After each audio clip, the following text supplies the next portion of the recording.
fill out and hand it to me. My name is Donna Raftery. I am chair of CB2's SLA committee. And so with me tonight, we have Paul McDade, Bob Ely, Cormac Flynn, and Katie Fortinero, and we're expecting another 2 members. So the way this works, there are agendas in the back. I'm not taking the items in order as usual. When I call on the application, please come up here. There are 2 microphones and they need to be turned on, but they both work. The one on the stand, you can raise and lower with the dial in the middle. You need to use the microphone. Applicants present your application to the committee. Once you're done presenting the application, we will, the committee will ask any questions. Once the committee is completed, we will go to the public for any questions, comments, statements, and then we will go back to the applicants. I ask that everybody address the committee, use the microphones, and speak respectfully about the applications and to everybody. And I think that's it. I do want to just say that the July SLA2 meeting is meeting on Wednesday, the 8th. The locations to be determined. And the August SLA1 meeting is happening on Wednesday, August 5th. I think the location is here, but just make sure you check the calendars for that. The layovers, we just had West 10 West LLC, 242 West 10th Street, recently laid over RemyMidtown, Cheers Union Square, 35 East 13th Street. Laid over, so we should be hearing both of those in June, but I said that last one, so we'll see what happens. And that's it. Okay, there's other layovers they're on the agenda. So the first application I'm going to take is Takeko Inc. doing business as Mary's Fish Camp at 626 Hudson Street. This is a wine, beer, and cider for a restaurant. Hello. And joining us is Laura Del Heis and Carter.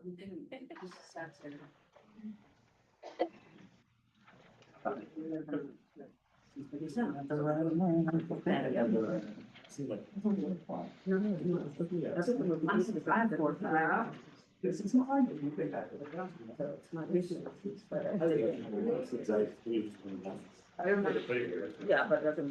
No, there's it. Sorry, it doesn't. Is it on? No. Yeah. I think so. Hello? You just have to, yeah, you just have to make sure you speak right into them.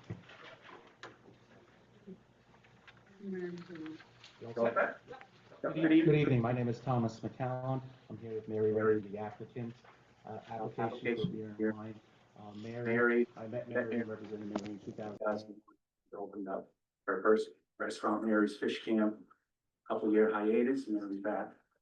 The application is really straightforward.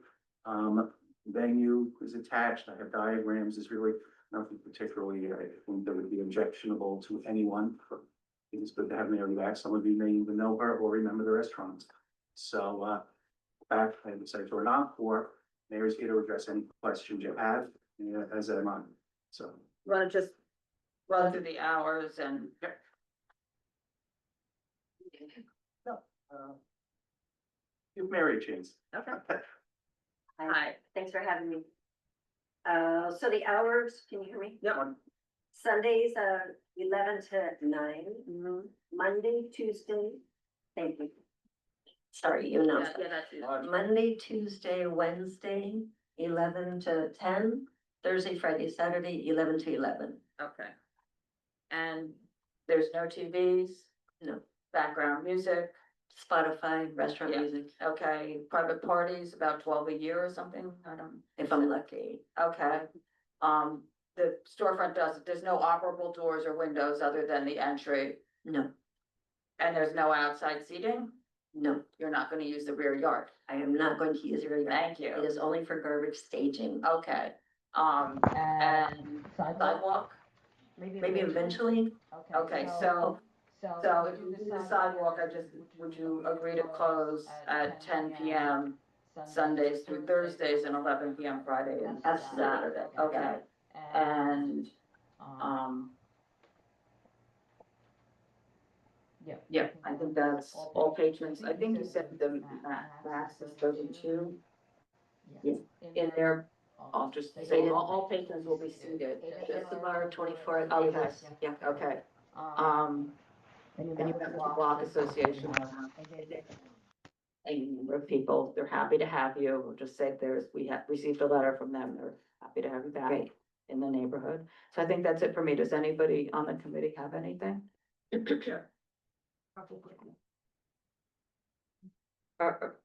Hello, oh, it's working. Hi, so I just, on the questionnaire, you said you had 8,000 square feet in the basement, so I think you want to correct that, not on this, on the CB2 questionnaire, not this Oh. document. 800, it's. Yeah, that's what I figured. And, in looking at the basement, is there any connection to the residential area through the basement? No, Yes, so that's good. And you go, and you have this backyard. But, not only, we, sometimes have problems with staff members hanging out in backyards, talking, smoking, disturbing the neighbors. So will you agree that there will be no casual use of the backyard by the staff? absolutely, yeah. Okay, thank you. Anybody else? Is there anybody here from the public on this one? Okay, One final thing, Yeah. Mary's the sole owner, so there were no other partners and Great. everyone else did that. good. Okay, well, welcome to the neighborhood. Thank you. All right. Welcome back, Thank you. welcome back. Thank you. Now she's in. No, that's true too.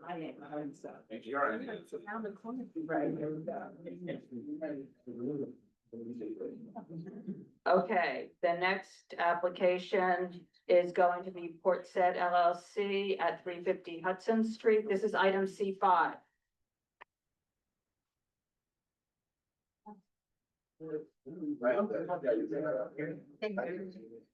I'm a paper person.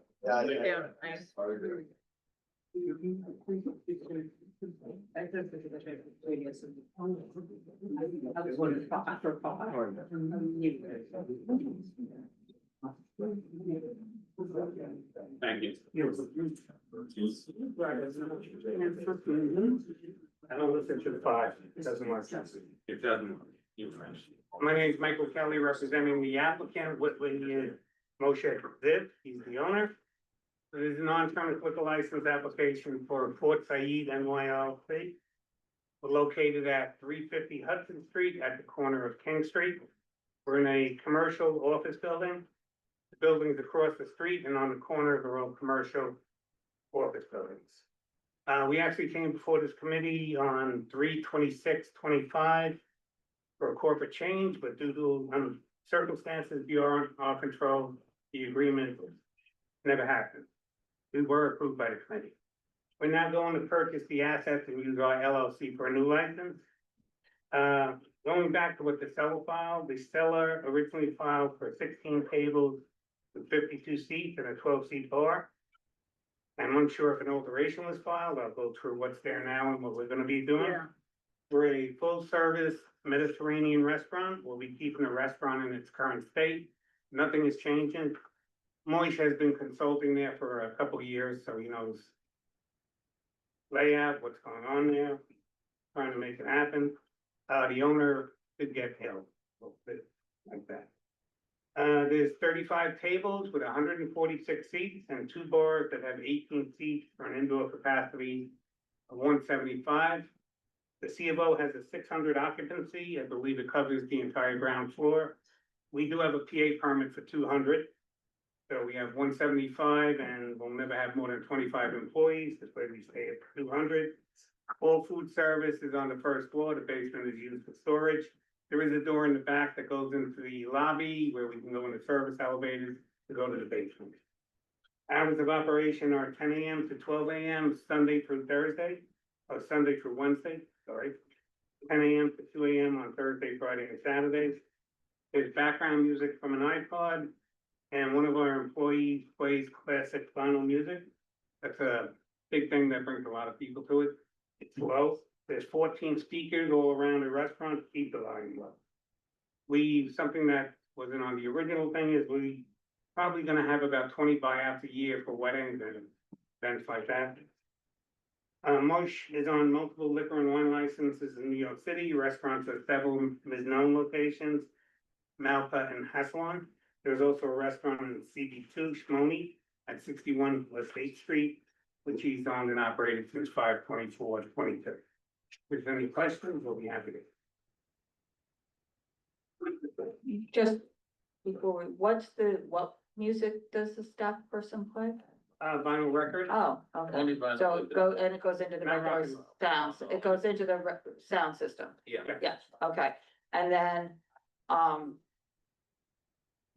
so how is the seating increasing so much? Like, is it, did this, This is what's there. this is what's there, so Yeah. somewhere it changed and we don't know Yeah, I exactly. believe it might have changed very close to the beginning. But Oh. this is what's there now. This is what's there It now, does so take- you're it does not, take- you're not adding a new storefront or No, anything no. like that, it's just this is what's existing. And that's what was there, and is there any outside No. seating? No outside. Okay. Okay, and will you agree to close the doors by 9 PM? Yes, Okay, but windows, yeah. yeah. Okay, that's my question. Yes, they open windows all around the corner. Okay. Cormac, did you? No, I don't. Katie, did you? So,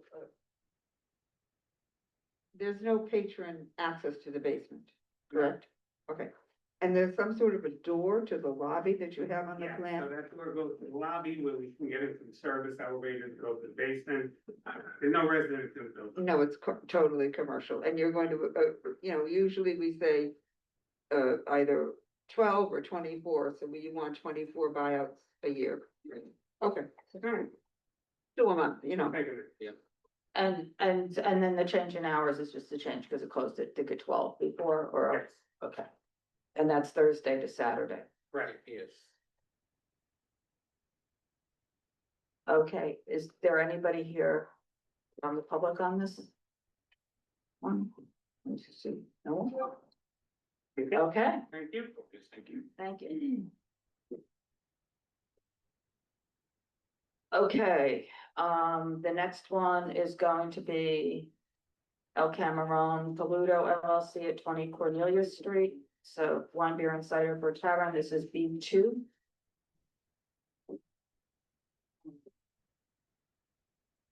Yeah.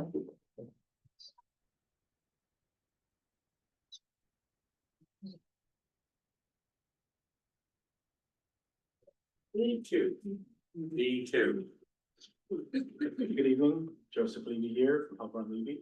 On behalf of the applicant, I'll have the principals introduce themselves and give you a very short description of the proposed restaurant before we get into the application materials.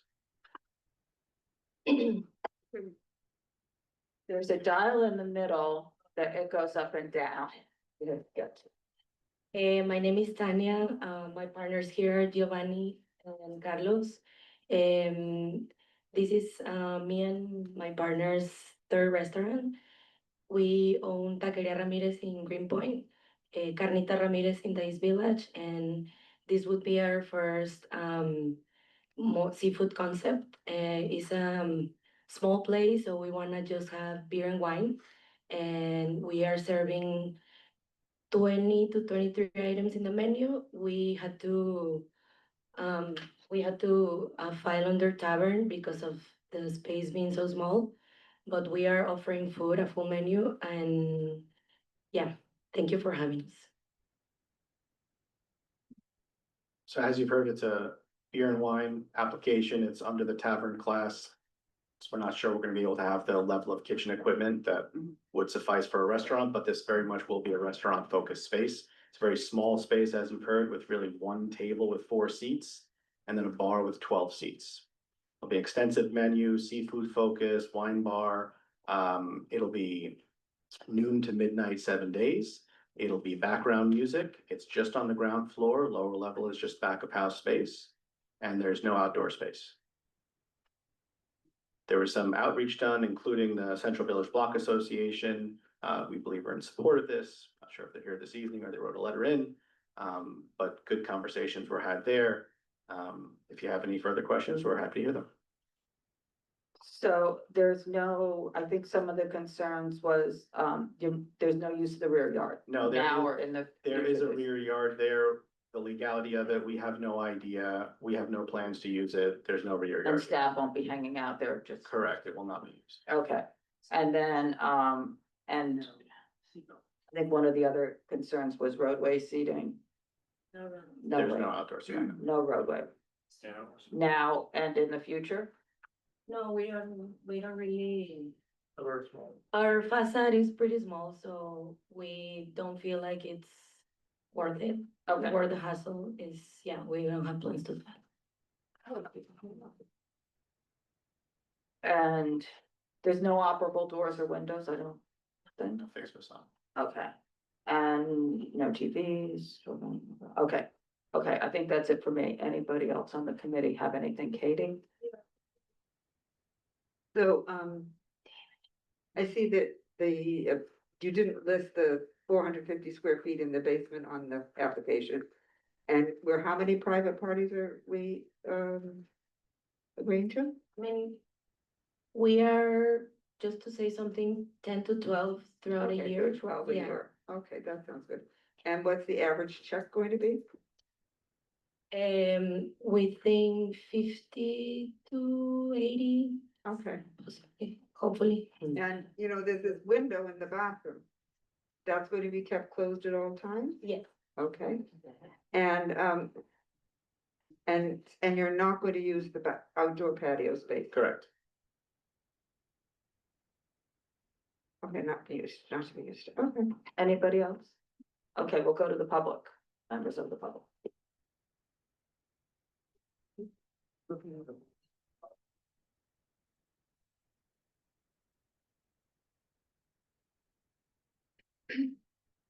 Hi, Kathy Arnson, Central Village Block Association. We met also, Carmine Street Block Association and West Village residents. We had a good meeting with the applicants. And we are happy to welcome them to Cornelia, but we did have the two concerns were first, the backyard. And we just want to be sure that they're not gonna look for legally, they say they're not gonna do anything, but will they pursue it down the line? That's one question. But my main concern is that the tavern license, Cornelia Street is a pretty quiet street, it's very residential. And a tavern license to us indicates more a bar than, even though they are gonna be serving food, we need some clarification that we're not gonna have people hanging out in front of the restaurant because it is very residential. And will it just be some food, mostly wine and beer? Because to me, that's what a tavern license indicates. The previous, If they said they would serve their full food menu until closing, well, I mean, I guess that would help. Previously, it's always been a restaurant. That's what we're a little confused about because the past 3 or 4 places there have been full restaurants. So that's the thing that we're a little confused about. And we felt we needed some clarification about that. Other than those two, we really, we like them and we would love them to be on Cornelia, but we just want to make sure that, neighbors, there's not going to be any disturbance.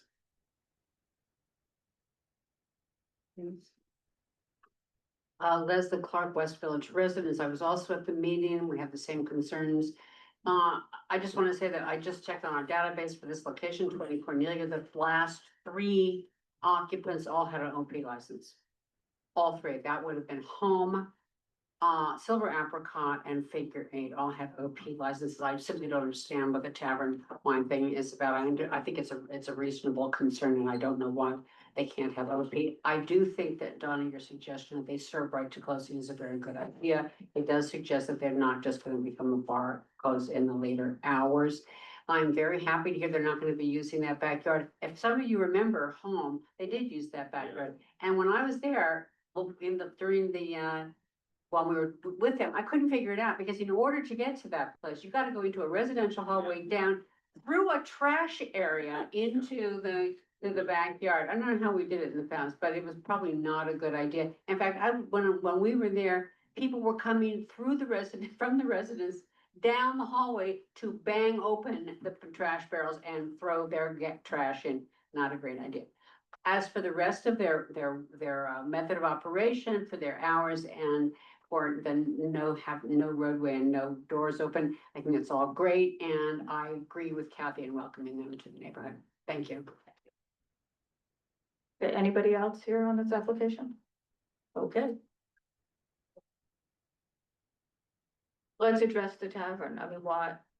I mean, because everybody else, I guess, had a full restaurant with a full kitchen, so why is there not a full kitchen? Well, there is, it's just very small, and we've seen this backfire before. I'm happy to stipulate that we will be a restaurant-focused establishment.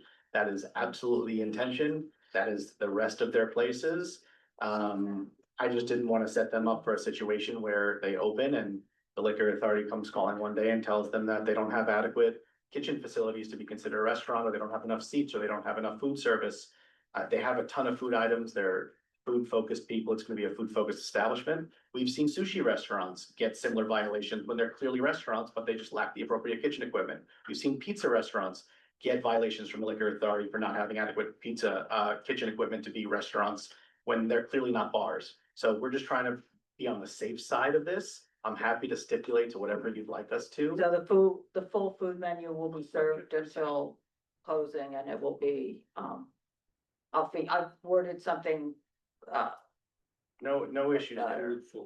yeah, food focused. No issues there. These guys are very well known for their tacos. Okay, does anybody from the committee have anything? This front. Okay, great, thank you. Okay. The next one I'm going to call is West Village Pub LLC, doing business as Shane McGowan's.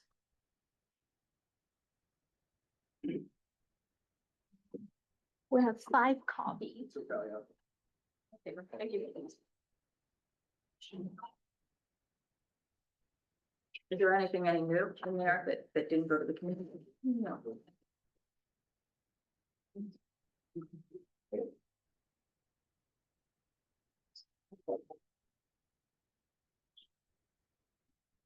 Hi, I'm Joshua, our attorney, Harry Clement, was supposed to be here tonight, but He is. Oh, Mr. Clement was supposed to be here tonight, but he's not going to make it due to a family emergency. So, I'm an attorney, I'm not this kind of attorney, Okay. so. I'll Good give it my luck. best. So myself, Joshua Irwin, my partner, Andre Kulika, my wife, and partner Aria Irwin Bai, and our partner Desmond Murray, who's at the airport on the way to Ireland. The 4 of us are going to be opening Shane McGowan's Pub at the Old McKenna's. Our hours of operation are going to be 11 a.m. midnight Sunday, Monday, Tuesday, Wednesday 11 to 2 a.m., Thursday, Friday, Saturday, 11 to 4 a.m. We're going to be serving food. We have a pretty substantial kitchen. I don't mean qualifies as a full restaurant, but it's big enough to serve a full menu. The food operation hours will be 12 to 10, 7 days a week. We are in the process of significant renovations. It started a week ago Monday. As you see, we have a plan from Kustalog that we are following to the T. We've already started that process. Through our research and our familiarity with the area, we are very aware about fire concerns and problems that we can pose to the community. They're very much standards and will be done with. We're going to have live music Okay, and iPad music.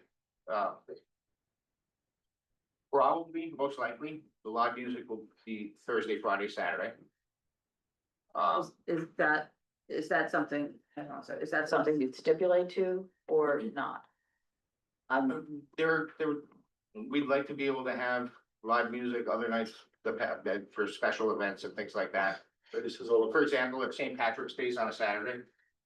Or On Tuesday? a Sunday or Tuesday, we'd like that. So in general, Thursday to Saturday, unless there's some special holiday or something like that, okay, and what is your name again?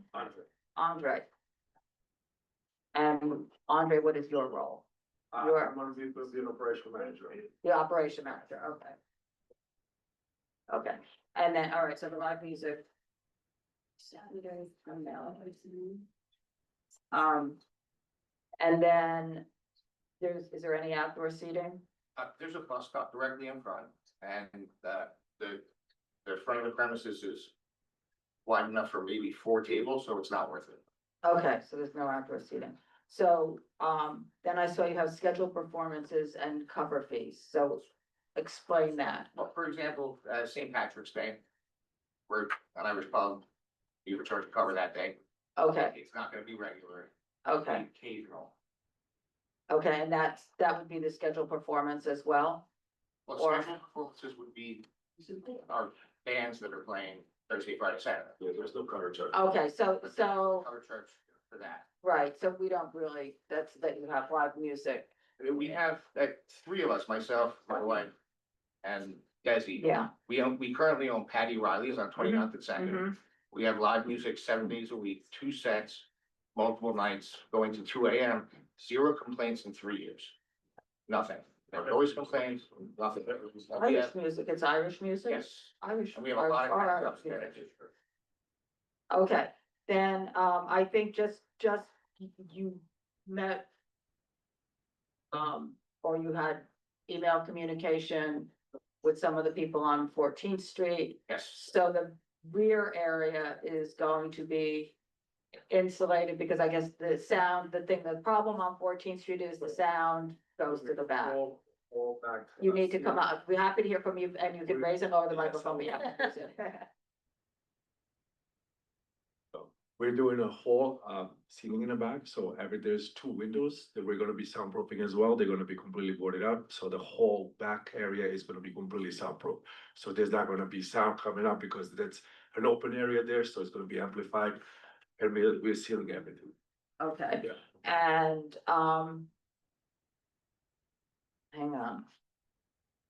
So one of the other concerns was happy hours, drink specials or anything after midnight. So you won't be doing that, okay? no, we heard stories about that. Okay, and then the other concern was security to manage the crowds late at night, make sure they're not loitering outside, make sure they're not hanging out smoking outside because you have apartments Yes. up above, so you'll make sure that people are told to walk the block or something if they're smoking. Yes. And there's no outside, so there won't be any outdoor drinking outside. No, there's no backyard.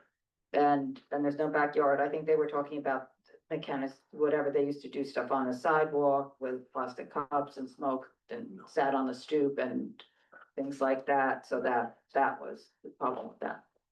Okay, I think that's my questions. Cormac. The application does speak of operable windows, Yeah, I opening believe, windows. yeah, I believe there's 2 or 3 windows in the front that. Yes. That, They could open up.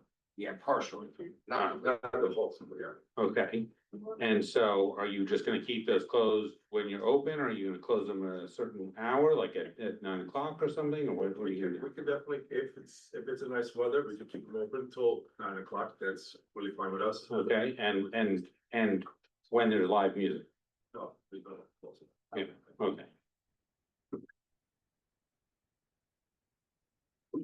Thank you. Katie, did you have? Okay, so. How many people are gonna be in this space? The establishment is set for 70 people. 74. Make sure you speak in the microphone. For 74 people. I was looking at your certificate of occupancy. It looks like you can have 50 people in that space. Well, the fire department has licensed it for 74, I believe. Yes. Yeah. Did you see the CRO, Donna? I'm looking. It's right after the architectural rent, Yeah. work. Or you could, Yeah, before Custo. oh, sorry, that's, Basement 50. Basement. Yeah. The basement was only used for storage. The first floor is for 75. No, I don't no, see no, the basement, I think where you are is considered the basement because it's below Yeah. ground, so that's the basement. Yeah. The cellar is used for storage, so there's a cellar, a basement, and the first floor. The first floor is the psychic reader or whoever is up there. There's some other office that's above. Yeah, there's a There's a second. few steps up, and that's for 30 people. And so you're in the basement, and the certificate of occupancy for the basement is 50. So you either have to stick with that or get it changed. Yeah. Get a new CFO. You gotta Including do staff. Huh? You have to have, Yeah, including staff. So the 50 is with it. fire department is on concerned. The ones that close. Well, they have 75. So the fire department is only concerned when it's 75 or above. Or don't they have 70? Oh, 75 is allowed? No, Uh, I'm saying this doesn't trigger any assembly requirements. Right.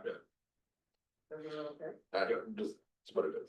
Right. Okay. Right, but, you know, but you should get this. In the newer C of Os, seems to be some gray area that seem to be enforceable. The older ones, it's.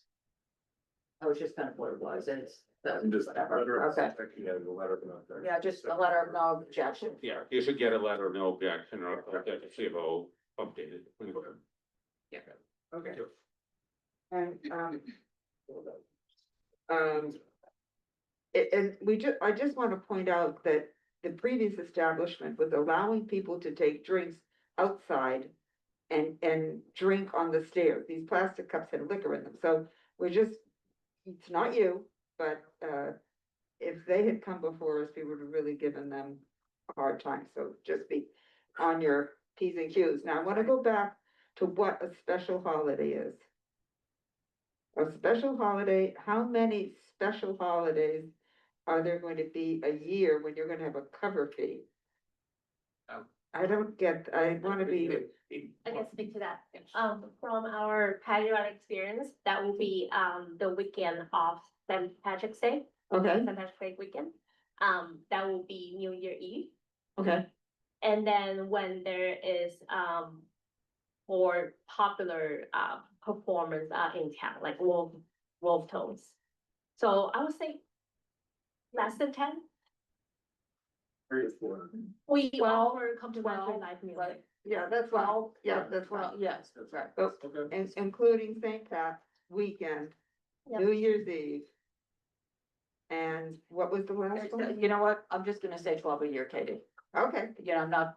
Gonna worry about it? Okay. Yeah, no, just no more than 12 a year. That's fine, but at Whether least we some get it, holiday or something that's not a quote unquote holiday, but it's. yeah, okay, that's A few fine. times a- We just wanna be clear with you. Yeah, a few times a year, artists will fly out from Ireland. On Yeah. their bar, it'll be. Okay. Okay, Well, quarter days. all right, are we good, everybody? Yeah. Okay, is there anybody here from the public on this one? Okay, thank you, see, you made it through. And you have just, you have all the phone numbers or you have the emails of the people that reached out to, so in case there's any concern or whatever, okay. Thank you. Okay, great, thanks. All right, the next one's going to be Puttery Manhattan at 446 West 14th Street.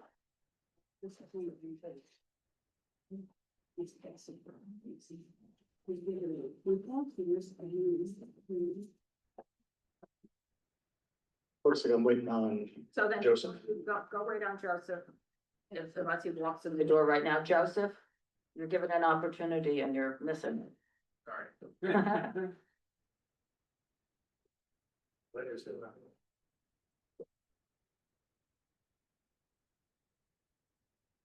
Good evening, Joseph Levy, here on behalf of the Puttery Manhattan LP. You have a couple of.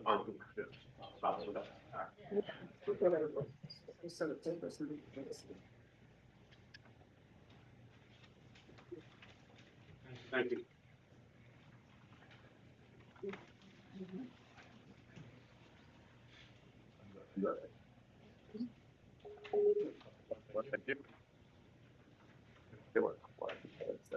Things like that.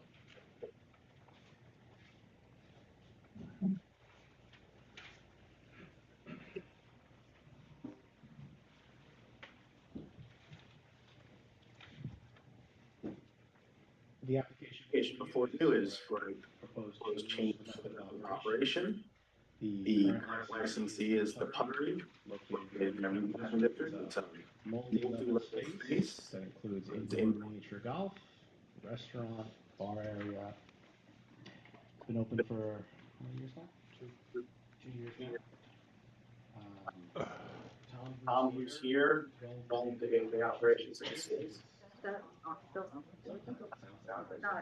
Sorry? Is that working? Can you tell if that's? It's working in here.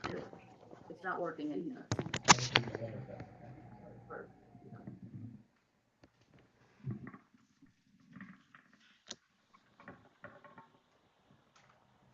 How's this? Tom was The operations of the Puttery at this juncture location when he came. The attorney. Yeah. The same. Changed this. Before changed. The only items we are looking to change about the method of operation are we would like to open at 11 a.m. daily as opposed to later hours, which currently it opens. And we would like to remove the restriction of 21 and older at all Times. As this is a new business, they're trying to figure Things. out, and they want to take a move towards more of a family-friendly environment, more daytime Activations, things like that. So that is the impetus for us being here tonight to request the change to the method of operation. Everything else will remain the same. Okay.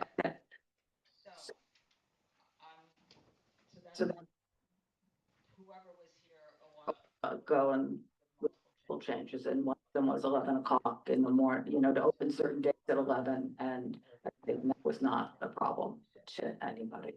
Correct. Just to say that Part of us being here is wanting to actually get into to compliance and run a business and do it the right way. We appreciate and fully acknowledge that there were some things that had been done previously that were not correct and shouldn't have happened. And if all of those things at this point have been addressed, being attempt to get into compliance to the best we can. So I did notice that the club downstairs is temporarily closed, and that, just for the record, was operating as a club. It was allowed to have DJs and it was allowed to do that. It was supposed to be operating as part of the Puttery and was not operating as part of it. And then it might have been the owner, but it was operating under a separate DBA with a separate entry and everything else. So I just want that on the record. correct, and I can acknowledge that's true. The same owners, part of the same operation, but it went by a different name. It's been shut down. The only time this church for that were booked through, Which is how it was supposed to be operating. More as a place that people were done with their golf and weren't on the roof to go down. correct, that is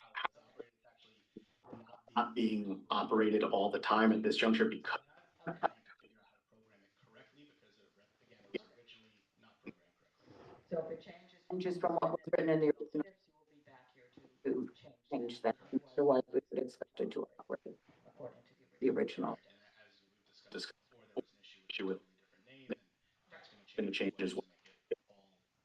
The same, what it was supposed to be originally. And the other thing, which it just says online 2 weeks ago, activities on the rooftop. That was a huge deal for the community to agree to not have the speakers up there. So, and again, I can let Tom address this also. I know that originally there were speakers in the enclosed portion and the outdoor portion. The outdoor portion speakers were the indoor portion that are sort of built into this ceiling of sorts. They have been decommissioned regular PA system within the space.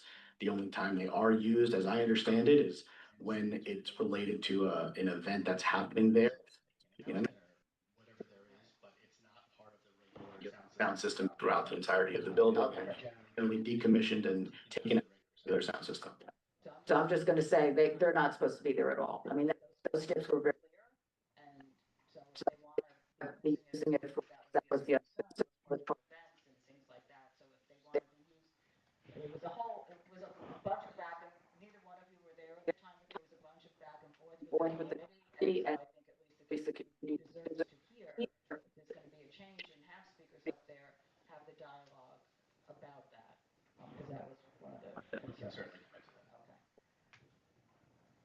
Does anybody on the committee have anything? Laura?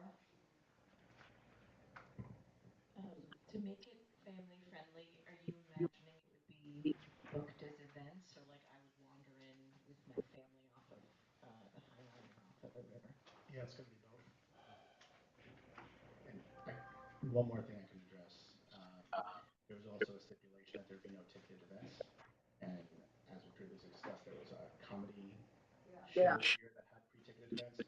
What they've been working on and almost completed with it is migrating that all over. So if you're buying mini golf games as part of that reservation, you get to watch a comedy show, so it's not separately ticketed. I mean, I don't know that any of these things would, you know, I'm not saying it, I'm just saying it needs to be, you need to, when you figure it out, you need to come back and get it addressed so everybody's clear on how the place is operating and it's operating according to what is stipulated and what everybody's expecting. It would be way easier logistically if we could do tickets separately for the comedy show, but we're trying to make an effort to comply. Or do that and come back. I mean, that's, you know, that's all I'm saying. It's just, whatever, just. I'm just letting you know because Okay. we're aware of the fact that that is also not compliant. We're working on it. Okay. Katie, Cormac? No one under 21 is supposed to be served anywhere, so are you doing anything special about the item? No, I think there was just an original stipulation that said entry to the whole space is 21 and older. And we just wanted to make it more available for families. As a step that specifically said that, so. I just want to make sure I followed correctly. In terms of the roof.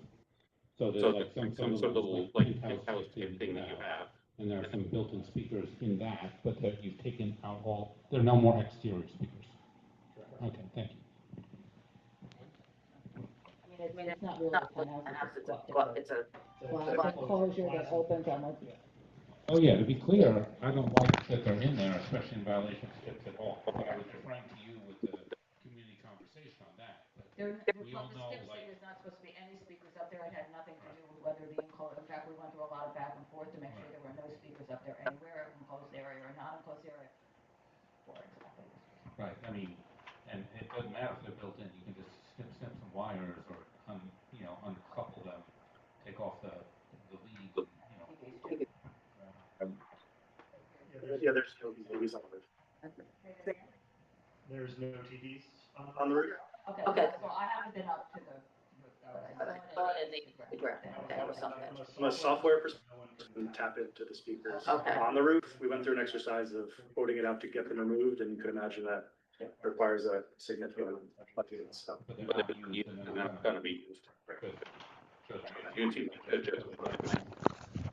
They're not gonna be used. No, they were used at to make announcements for, to make announcements for smaller groups and private events. They're, like I said, they're decommissioned from the general system in the space. Oh, so they are up. Yeah, they're operable. Well, they're But operable, they're not but gonna his use point them is they're now not hooked up to anymore. They're music. decommissioned as Yeah. part of the general, whatever you call Okay. Anybody else? Is there anybody here from the public on this one? Okay. Next.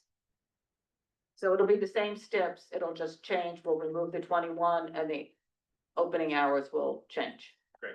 Got it.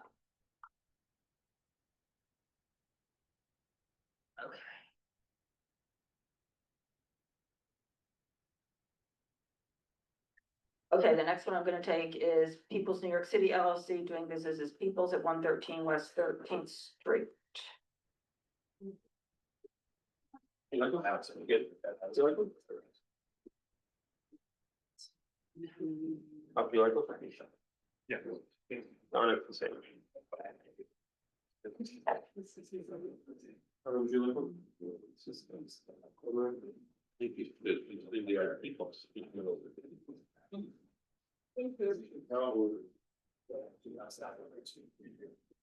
Just yes or no?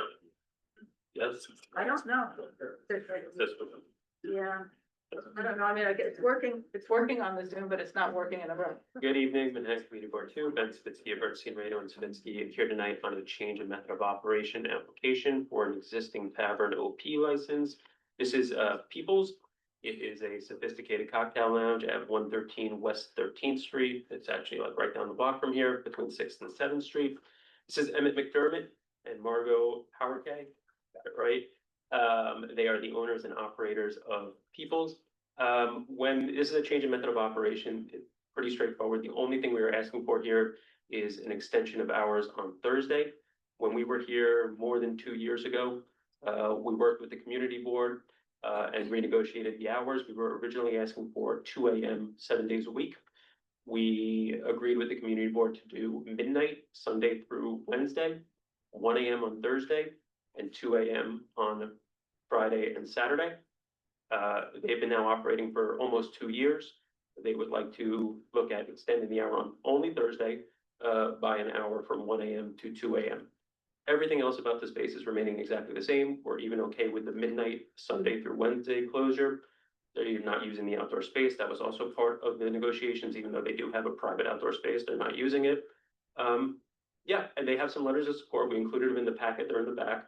The most important of which is somebody who lives directly above, who says that they are good operators, that they're responsive, and that they are a benefit to the community. Okay, so I have just two or three things. Has the traffic, because there was traffic later at night, I think there was construction and then the Ubers and that, so just, you need to use the microphone, so thing, so people can hear you. I Yeah, think that's fine. there's still a little bit Yeah. of remnant construction, but the majority of it directly across from us is gone and it solves all manner of Problems, okay. for us. And then, I will say I walked by a couple weeks ago, some other reason at 11:30 or 12 o'clock at night, and there are people outside, but there are a bunch of people outside. I will say they were very quiet, so I didn't hear them. And the Ubers came and they were leaving, so, I just want to be mindful of the people that are congregating outside, because it is all residential, and they were being quiet, but I just want to make sure you stay on top of that. The space is reservation only, so it's not like people are waiting to get in, so the only. Yeah, people no, that I can saw get- that too, because they were there were people that were pushed along also because they. No, it's Yeah. very good to hear that, because we go to great efforts to make sure that if people do come and try, they are both respectful and quick to leave. Okay, then my last thing is, the music inside is supposed to be background. There were some problems in the beginning. We got letters up until last, I'm just covering everything. We haven't had anything in probably 6 or 7 months that I'm aware of. We haven't had anything. Right. So I just want to make sure, I'm just putting that out there to make sure that the levels stay at the sound they're supposed to be at, or that they're adjusted accordingly. Okay, committee. Okay. Yeah, I also, and again, I also want to Don, was last year, not nowadays, but there were also complaints about operating past the stipulated hours, which since you're here to seek an expansion of hour on one night, I'd like to sort of check in on and see what's going on. As far as I know, that has never happened. The only time we've operated after we've sought approval from the community board, and it was 2 nights. Total. So yeah, I mean, I have not heard about that. Okay. Okay, is there anybody here from the public on this one? I wanted to ask. Katie? It says on your application you want private parties, but we haven't, I don't see in the stipulations that we've agreed on a number of them per year. How many do you want in here? So in the SLA application that we submitted 2 years ago, we are allowed 10 to 20 private events a year. So if I add that, if I put 20 private parties a year, is that, It's fine. does that cover it? Okay. Good. And then, Katie, were you done? Yes. Okay, so from your old stipulations, there was something that said about acoustalog. So I'm just changing that to say you'll continue to follow the Correct. recommendation. Yes. And that you'll have acoustalog inspect the premises as needed to ensure the system is working properly. I think that's the only change. If you can just, instead of acoustalog, just say a sound acoustician. Okay. Okay, you're following those and, We're following those and right. Okay, I think that, what, go ahead.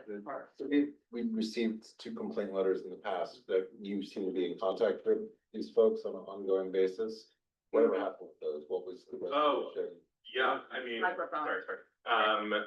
We had a couple of adjacent units reach out to us about sound transfer, and we've moved speakers, we've added neoprene, sound absorption, continue to be working with them. Things seem to be good. So this was the reason why I asked that you take out acoustalog, because they are working with the new sound and you to make sure that everything is okay. Okay. But yes, they are in contact with anybody. They've been diligent about that. All right, I think we're good. We're good. Nobody? Okay, we're good. Thank you. Thank you. No, I know that's. Okay.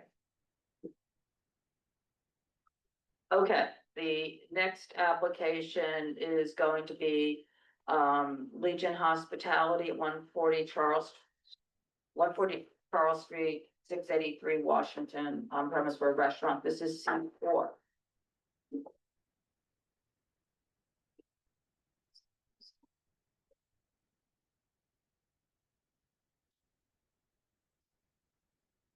Good evening, all.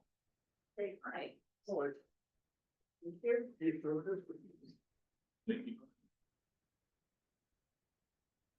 No changes. We're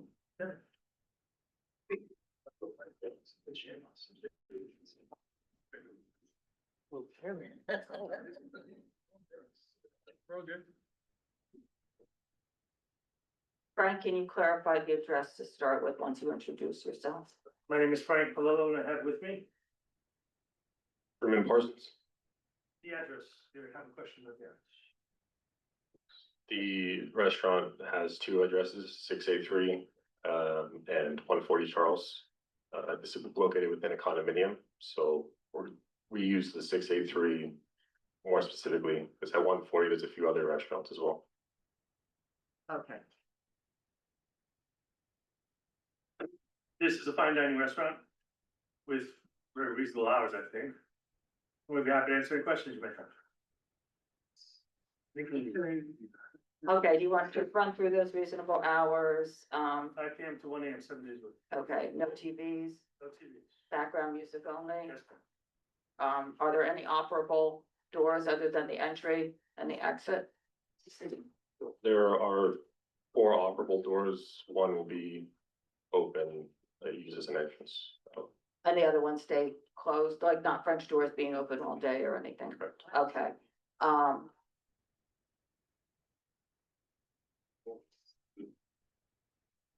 this was, what was this before? This was a The deli. deli, the big The deli. deli, on the corner, right? So it wraps it, and then is the doorway sort of on the corner there? Or is it looks like it's on the, The doorway we will use as our main entrance is oh, I see. on Charles Street, so not on the corner. All the other doors will be locked at all times. Okay. That's not true. Yeah, it's on Charles Street, and then no, it's further down. It's further down. It's down, it's west of the entry to the building, is that correct? Yes. Yes. Yes. Yes, because that was the deli. Yes, it's that far. It's on the, you're on the corner, correct? Well, are you on the corner that wraps The it? entrance to the restaurant is immediately west of the entryway to the 140 Charles condominium building. That's exact, right, right. And then there's no other entryways. You have it to the corner. Okay, Yeah, sorry, you're right, it's right next to the entrance. and there's no outside seating. No. Not at this time, I mean, did we move on this one? Not for the foreseeable.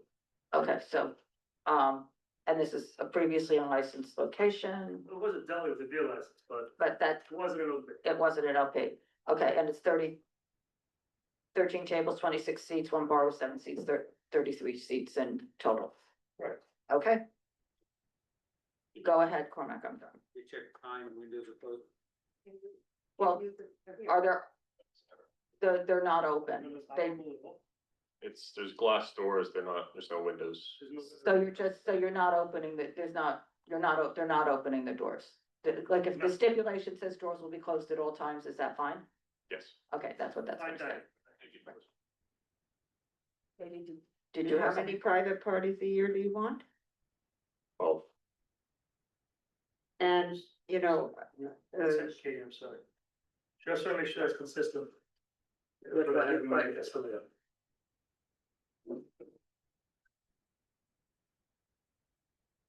Well, we have 12, so. perfect. So you want me to, I'll just put no more than 24. oh, that's great. I mean, I don't like the hours there. I live in the complex, but I don't live at that address, but it's a very large complex that you're facing. And 1 AM seems a little late for the people who have their bedrooms facing you on Washington Street, and Charles Street is pretty quiet and residential. So I don't go for 1 AM, 7 days a week.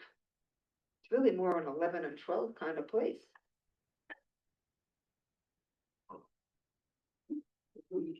What am I gonna tell you? I'm laughing, because I'm wondering, how many restaurants did you got there? I've sat on this committee for a lot of No, years. absolutely.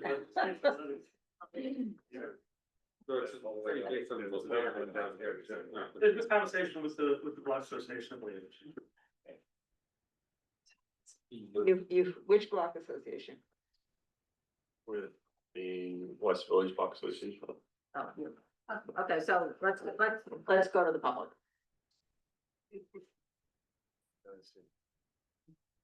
Okay, I am Leslie Clark with West Village Residents, and It's working. is it working? Yeah. Very good. West Village Residents, yes, we did have a conversation in which I don't think it's laughable to say that the neighbors did actually ask for earlier hours. I also spoke with Margie Dienstag, who is head of Charles Street Association. I'm very sorry that she isn't here tonight because she and I discussed, we asked them for 11 PM, which we consider to be reasonable for the same reason a member of the committee brought up, which is this is a previously unlicensed space coming in with a full OP until 1 in the morning. It's a big ask for a residential community. We asked them for 11. Margie asked them for 11. She did not get an answer back from a voicemail. And their response to us, the fact is, we are now here. We consider this to be a very serious matter to put a restaurant into.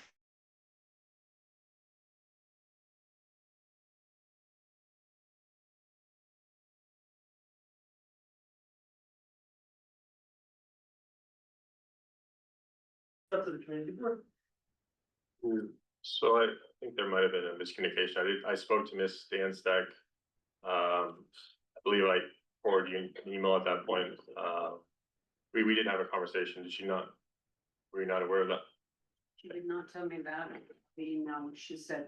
We need a microphone. Anyway, I spoke to the resident she was referring to, and what we both mutually agreed on, we thought was reasonable was Sunday to Wednesday, 12 PM closing time, Thursday to Saturday, 1 AM. And that was pretty explicitly agreed upon, when I forwarded an email, to that effect. If that was explicitly agreed upon, it's not part of the presentation made here tonight, nor is it in writing. Thank you. Okay. So those are hours that you would agree to. Is anybody else here to protest this? Anyone else? She's a block association. Anyone, any other block association? Because we wouldn't agree to anything until we heard from everyone. Well, we'll do those 12 to 12. Okay. I'm not gonna agree to 12 if I find another block association who says I want it earlier.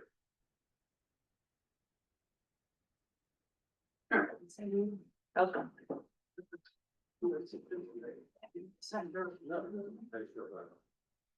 Okay, anybody from the committee? No? No? Okay, thank you. Thank you.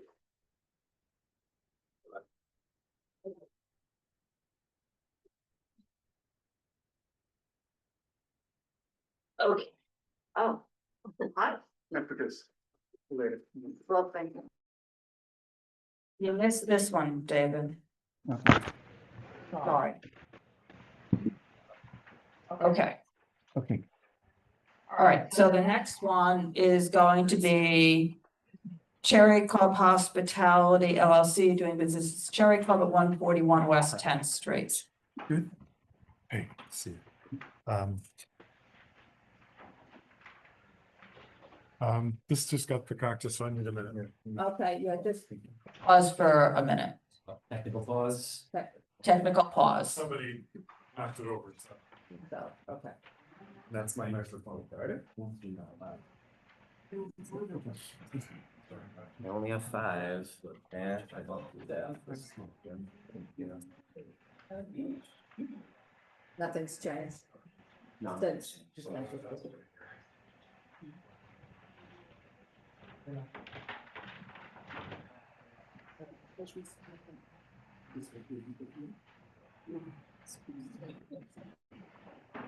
Dr. making house call. They, really. they did a number, yeah. Yeah. Turns out that they tripped over it and disconnected the power, and oddly enough, it doesn't do well without the electricity. But it can't if you plug back in. It can, but that's what I'm doing. The connector is underneath. Oh. A little bit of a design flaw for our friends at Owl, but You want me to hold the stand? I think I got it, so thank you.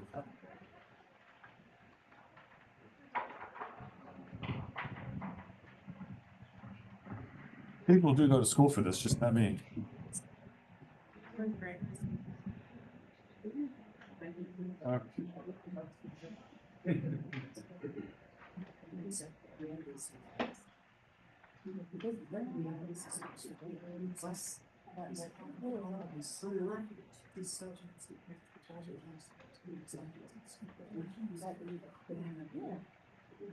How long have you been interested in this?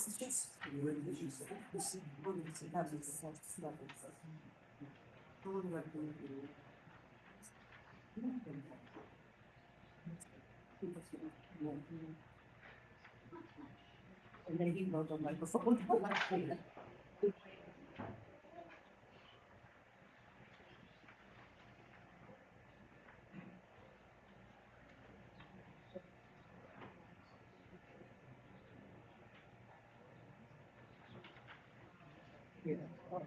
right, was somebody speaking to a microphone, please? Just testing. Keep going. Hello. Yep, we're good. Okay, so now, just wait 1 second, because we have one. The opportunity. I mean, I got no problem waiting. I was here, as you know, I was here till. Anything tonight is better than Tuesday, right? Yes. Yeah, it was 12, wasn't it? 12:30. 12 and when I left, yes. You on Tuesday? Yes. I missed it. That was the reason we were all here. Hour. So, it could have been, the night was almost worse. Believe it or not. We had something laid over that was gonna be a whole lot, maybe not as long as yours, but wasn't gonna be a quickie, so, as someone said to me when I walked out the door, imagine, then I would have been like, had that one. Because the other ones were, I'm just gonna say we were done in an hour. Yeah, what if we had a chance to get you, get out of it?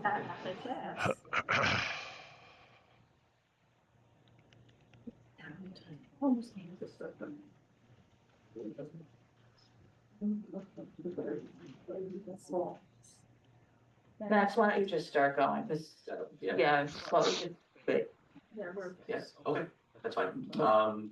basic, very basic. Oh, but you, Slow and basic, okay. and then go. Good evening, CB2. Max Bookman, Pizetsky and Bookman, representing Cherry Club Hospitality. With me are my clients, Mike Gale, Pat Odell, and Simon Kim. We got a fine dining application tonight. It's on 141 West 10th Street. That's mid-block between Greenwich and Waverly. And this really is an elite fine dining team we have here. So Mike has had a long and very prominent history running fine dining restaurants, operating fine dining restaurants. He ran a restaurant in Chicago called Cornelia for several years. And during his time there, it held 3 Michelin stars. Was voted one of the six best restaurant in the world. More recently in New York, he's been at Sip and Guzzle, which is a highly acclaimed food and beverage establishment in your neighborhood on 29 Cornelia Street. And he is now opening his first restaurant that he's actually going to own. He's bringing people with him. So Kat is his spouse and partner. She's a food and travel journalist. She's been published in all the publications that matter: Vogue, New York Times Travel, Travel and Leisure, Condé Nast Travel, Bloomberg. She was also editor of Eater LA for 5 years.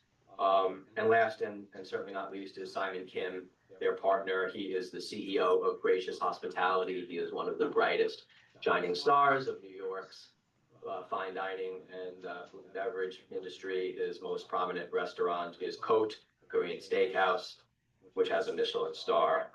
All of his restaurants are meticulously well operated. So this is the team. In terms of the concept, this is a fine dining white tablecloth steakhouse, Michelin style, hopefully Michelin star. It's a incredibly small space, 19 tables, 56 total seats. C of O is actually bigger, but they're committing to a smaller use footprint. Dinner only, opening at 4 p.m., closing at 1 a.m. Slow pace, average of 2 seatings per table per night. These are going to be long, multi-course meals, reservation focused. As far as the premises is concerned, it's the current license is still active, but the tenant is out. It was Bell Book and Candle for approximately 15 years. Tried very hard to find what stips you might have on them from 2010. I don't know if Donna or Carter found anything that I couldn't find, but so in the absence of stips, my assumption, and we had talked to the Bell Book and Candle people, there's some after they left, and at least what they told us was that they had 4 a.m. They didn't always operate till 4 a.m., but they did operate late. Their last guests were served at 11. People were out usually by 1 a.m. on weeknights and 3 a.m. on weekends. No outdoor space, either previously or now. No sidewalk or roadway. No basement. No DJ, no dancing, no live music, no TV, no outdoor wait lines, no operable windows. Only 4 buyouts a year. They did good outreach. They met with Block Association. Not sure if they're here tonight or not. There were conversations. There was also good petitions. And I usually, you've heard me up here before sort of poo-pooing petition signatures, but if you actually look at the back of our packet, I really like the petition signatures we got. There's not a huge quantity of them, but they are good in quality. They are all from people who live in the building, which I think is really valuable. So I'm going to pause there. We're happy to answer any questions. And then just Mike and Simon, anything you want to add before we continue? Just come to the microphone and just say hello. Yeah. Hi, good evening. My name is Simon Kim. just want to say, I live downtown. I have two kids. I always create restaurants where it's welcoming to the community and it's food focused and something that the community can be proud of and be part of. Thank you. I'm Mike, I'm gonna be the operator as well, and Sip and Guzzle is my current establishment, Cherry Club. In my opinion, it was born to be in the West Village, and we'd be honored and thrilled to bring it, something really special at this level to this community, so thank you.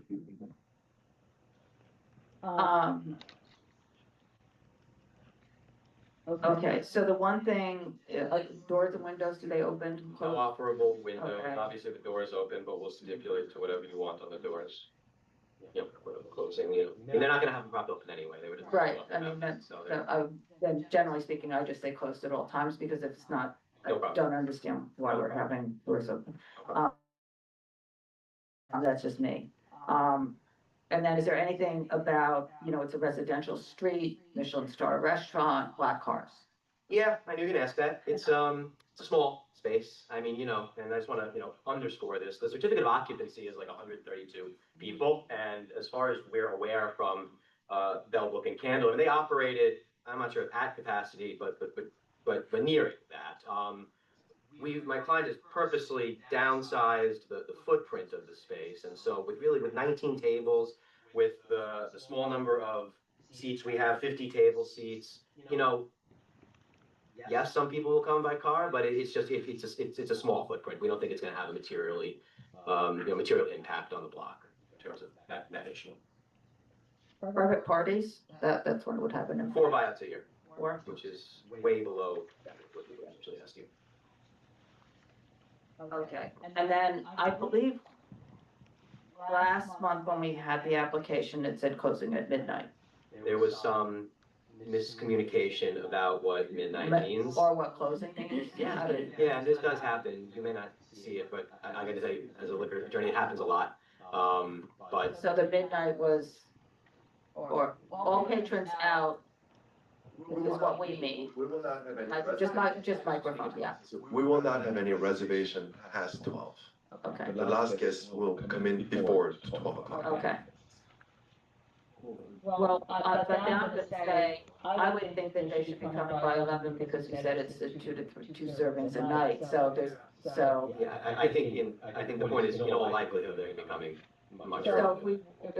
is there a time that, because we have been doing that when places want to stay open later, particularly in a residential area, that we could say, no reservations past X time and no walk-ins after X time. So if the reservation comes 15 or 20 minutes late, they still come in. That was one of the things. I don't know if that was with you, Max, or somebody. So is there something we can stipulate to that? Yes, so we can do 11:30 last seating. Truth is, it's probably gonna be earlier than that. I'm just gonna ask the question then, how are we only getting 2 seatings if the seating is an hour and a half and you're starting at 5 and you're telling me it's 2 seatings and it's 2 to 3 hours and the last reservation's at 11:30? I apologize. I don't necessarily do believe it's only 2 seatings. I think there will definitely be nights where we can 3. And as a small business owner, we would love to do more than 3 turns if it's possible, right? So, and one of the important thing is we've been in New York City industry for quite a while, and we have a lot of chefs and restaurant industry people who finishes their shift around 11 o'clock. They'll come and join us as well.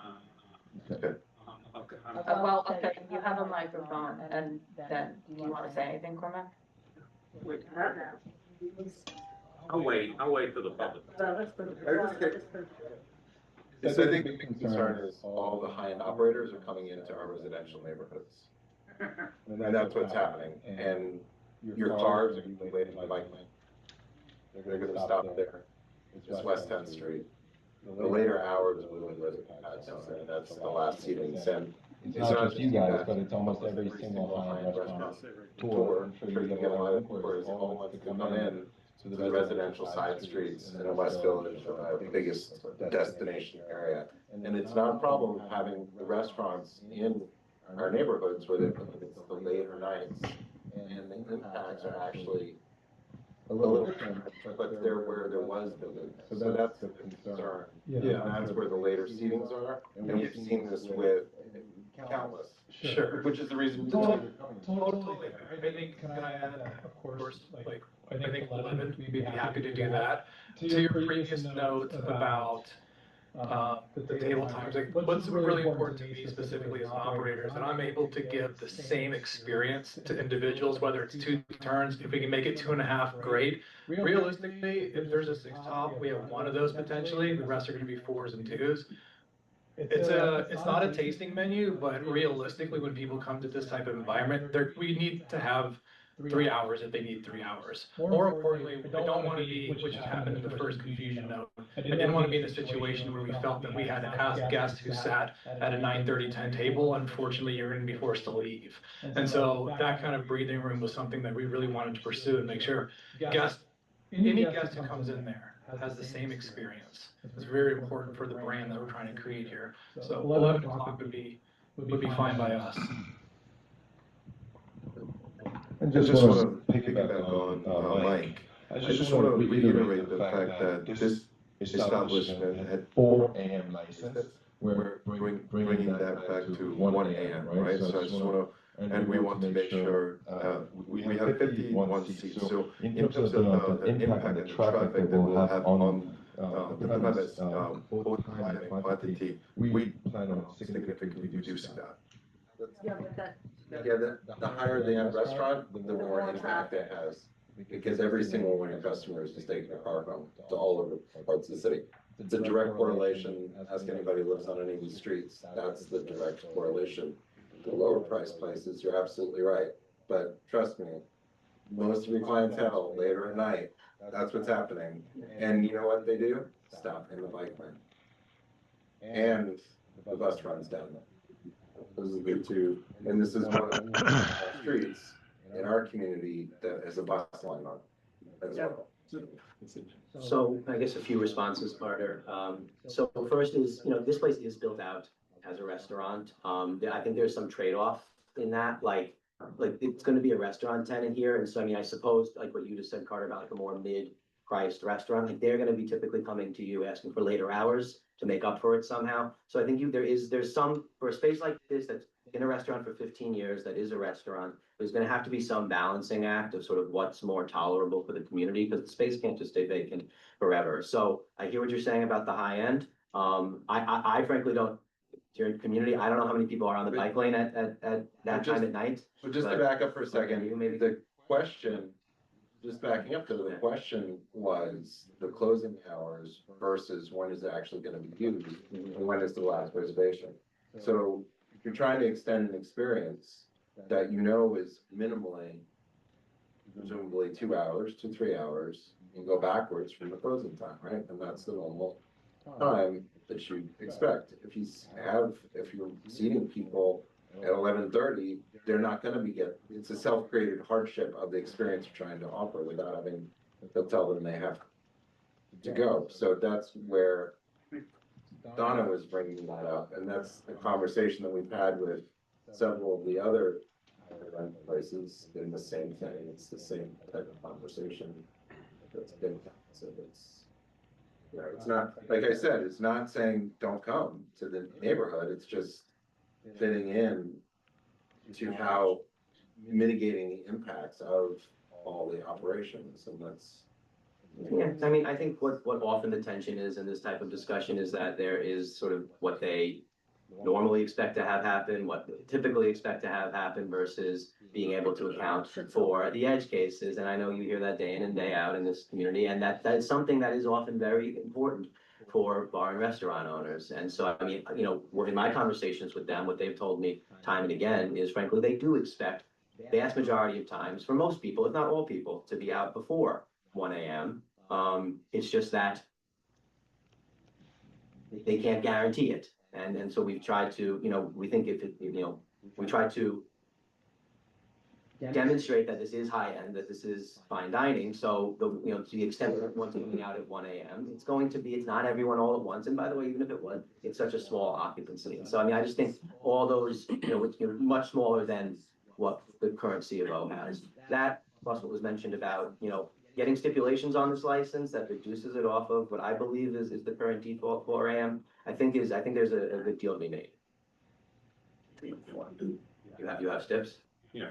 I have resos, I'm just curious, from when, 2010? from, oh wait, 2009. Are those on your website? 2008. You know what? I think I got them. I think I got them searching, when going to resources and searching the address as opposed to going to the minutes and resolutions. Okay. But it wasn't, Wasn't easy, okay. no, but Tried real hard. yeah, it did. Okay, I think what I'm gonna, does anybody from the committee have anything before I go to the public? I just want to ask one question. I also am concerned about the hours, but in looking at your diagram, is there a door to a backyard space that I see on the diagram? Yes, there is a door that you see on the diagram to a backyard space. The backyard space is for customer use. It's not for staff to hang out or smoke in. It's a backyard that's there. And Does the staff have access to it? the staff does have access. Do they have to bring garbage there or trash, or do they have to do Well, something? because this space doesn't have a basement, the trash area for this space for the last 15 years has been in the rear yard. In the rear yard. So we'll just say no staff smoking or hanging out. The only use of the rear yard will be to store trash, and employees will only use it to pick up the trash. We were talking about that in the seats here, and they were emphatic that that's not an issue. Yeah. There's no issue. For you. Okay, all right, I'm gonna go to the public. Katie, are you okay? Yeah. Okay, John, okay, let me go to the public. Good evening, Robin Belcher, West 10th Street, Greenwich Avenue neighbor. Originally, when the application was reviewed by us, it was a 12 o'clock close. We asked for a hard close at midnight, and the communication totally stopped between us and the applicant. As Corey correctly stated, this is a densely populated block, bike lane, firehouse, bus, and there will be a queue on that street with honking and God knows what else. You know, we would like a high-end restaurant, but not at the cost of being up to 1 AM in the morning. And just to remind the committee that Gallo NYC across the street, 142 West 10th Street, only had closed at 12 AM on Friday and Saturday. The rest were 11 PM and 11:30. Right? I think to be fair to other restaurants that have come before this committee, we should have parity. So what would make, I know that your restaurant. Talk to us, Robin, talk to us. I know that the restaurant is fine dining, but what makes them more special than Gallo or anyone else who's come before the board? Got it, thank you. And I'm again, Les the Clark with West Village Residents, and I agree again with what Robin just said. I've been following the negotiations, and I also was part of the negotiations on Gallo across the street. 12 o'clock for them, 12 o'clock for this one as well. I also, what Carter says about this block, and particularly since I live on this block is the only through street. You can't go through Charles from avenue to avenue. You can't go through 11th. You can't go through Parrot. 10th is the only one that goes through, which means, and it also has a police station and a fire station and a bus, right, and a bike lane. And it is densely residential, right? So there's a lot of traffic on this street because there has to be. It's the only way you can get through the village is to go up West 10th Street. And therefore having additional traffic on this black cars, and what they're describing, I don't think the people from this restaurant are going to the subway afterwards. They're going to be getting Ubers, and they're gonna arrive in Ubers, and they're gonna leave in Ubers. Again, the people across the street agreed to midnight. I don't see why this one cannot. And I just want to add something here, which is I was also perplexed at a lack of history on Belleville County, by the way. And so I did foil this with the SLA. And I asked for specific information on the 500-foot hearing and ALJ report. Since this was a previously unlicensed space, if you remember, it used to be a laundromat. There was never a 500-foot hearing on this space.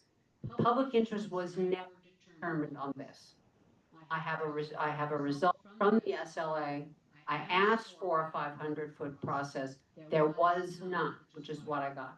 So I think that nobody's ever said that this was in the public interest. Right? That did not go through that process. I find that dubious. Therefore, I find the 4 a.m. precedent here also dubious. And therefore, we strongly, my group and my neighbors, support midnight. Thank you. Thank you. Is there any, I don't have any other speaker cards, but is there anybody else here on this one? Okay.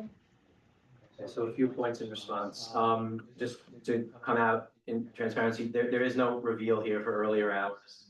The hours that we are putting in front of you, these people have, I don't think there's gonna be any question that these people know how to run the restaurants that they run, and this is what they need in order to make this work.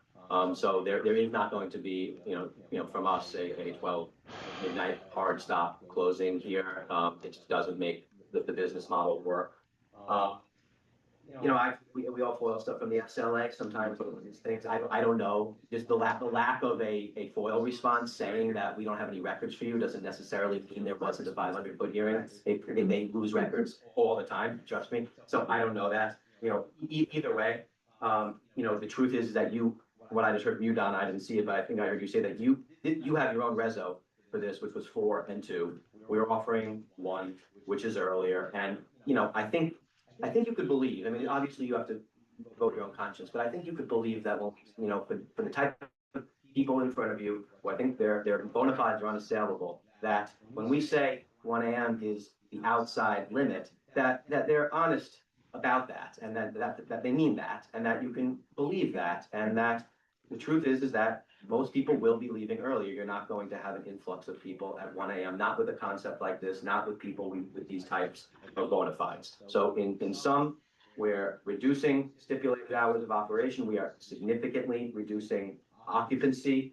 And we are taking a space that is vacant, that is built out as a restaurant. It's going to be a restaurant. We're going to have to put some sort of restaurant here. And my fear is that if this application isn't approved, then the next application you're going to get is for someone who wants to do a cocktail bar at this space that maybe is a smaller lower price point, but because it's a cocktail bar, they're going to want 2 a.m. They're going to be pushing you on that, or God forbid, a late night pizza place that has only a beer and wine license or no license at all, and you're going to have paper plates with littering the sidewalk at all hours. I mean, I think there's an opportunity here to put reasonable steps here. These are reasonable people, and we hope you could approve it.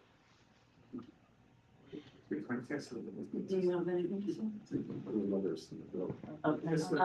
I am just gonna say, one of my biggest concerns is the traffic and the black, you know how I am about the black cars, because they're not really supposed to pull over in the bike lane, so they can't really pull over. They're parking across the street, there's 1 lane of traffic.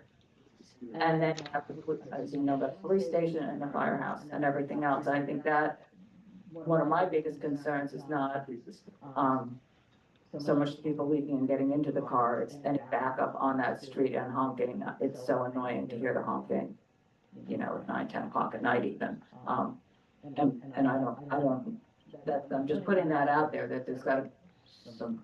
Yeah, I mean, it's not an unreasonable concern. I think the only things I could say in response to that are things that I've already said, which is number one, it is a relatively small footprint, and that's got to make a difference, I believe, than what if this was at its full occupancy.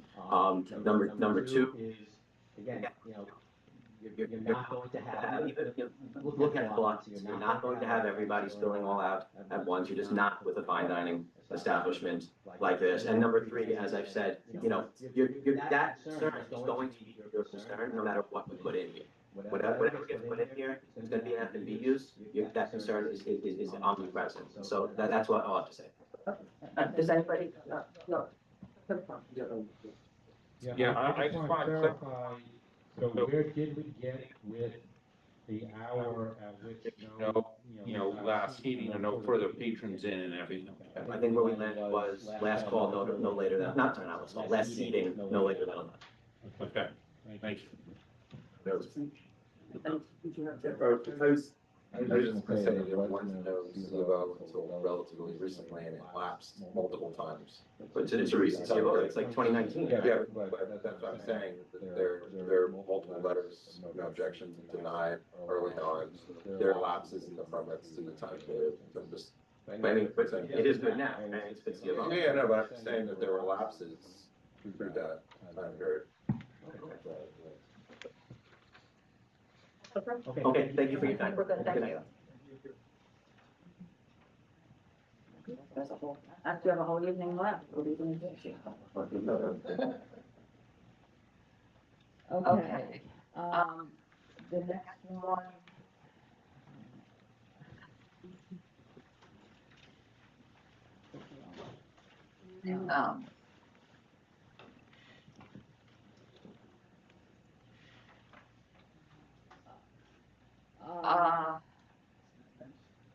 C7 out of the South Dallas, this is 177 South, this is an operation.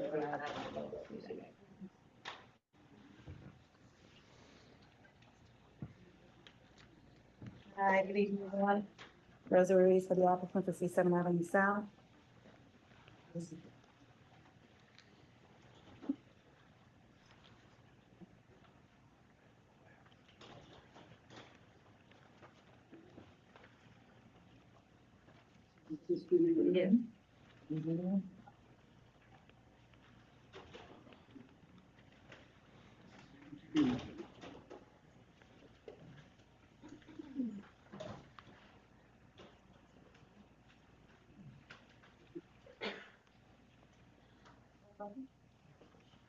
You can share.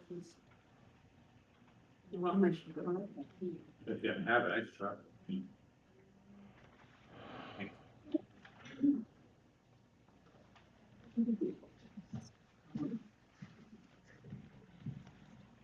Good evening, Rosa Ruiz, representative for C7 Avenue South. We're here for an operation application.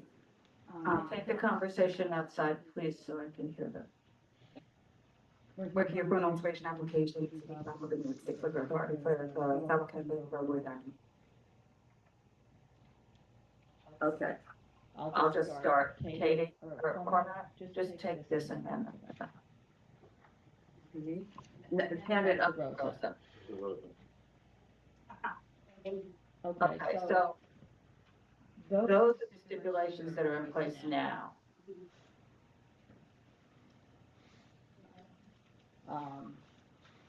Will not operate as a lounge, tavern, or sports bar, won't have more than 2 TVs. Sidewalk closes by 11. How is the place been operating? It's a family restaurant serving American fare. Close doors are winter at 10.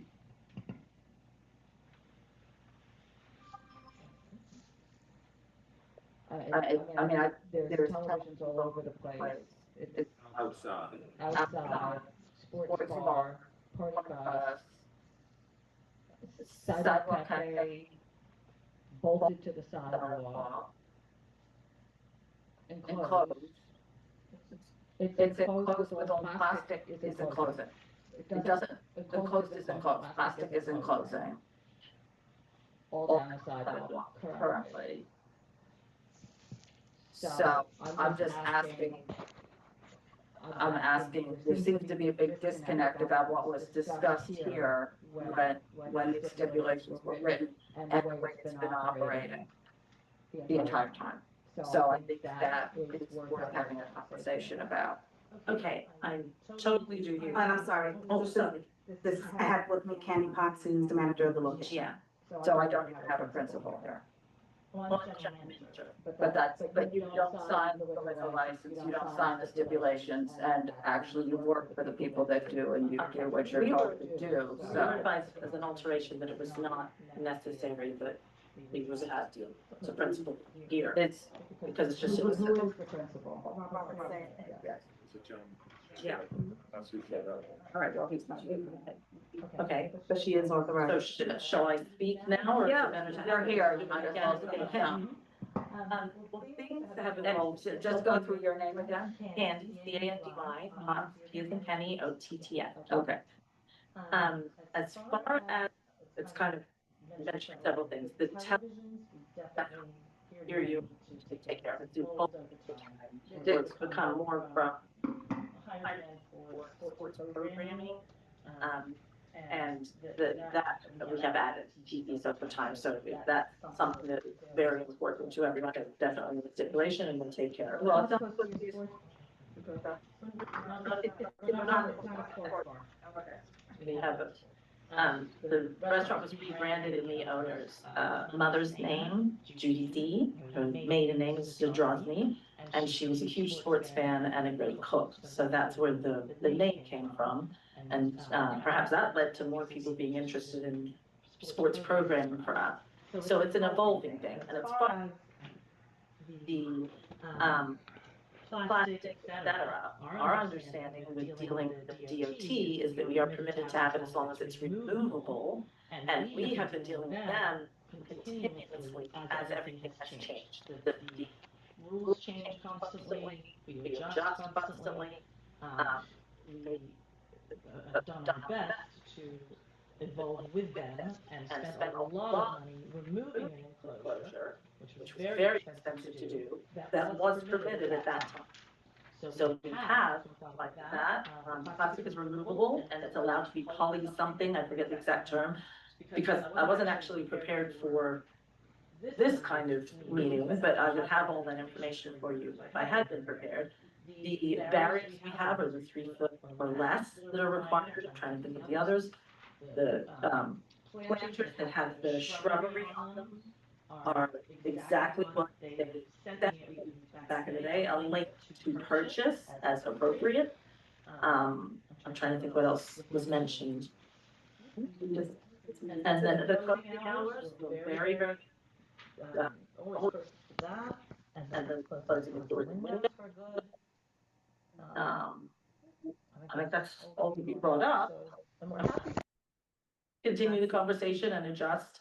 Definitely the TVs, I acknowledge.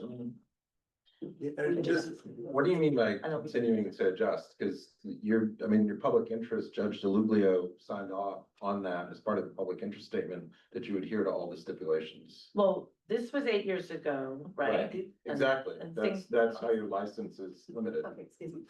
They are abiding by their license. No, they're not. They're operating as a sports bar. Yeah. They're not a sports bar. What makes it a sports bar? Okay, so what makes it? Can I ask a question? If it's not This is, sports bar, why are they listed all over the internet as Judy Z Sports Tavern? we just explained that.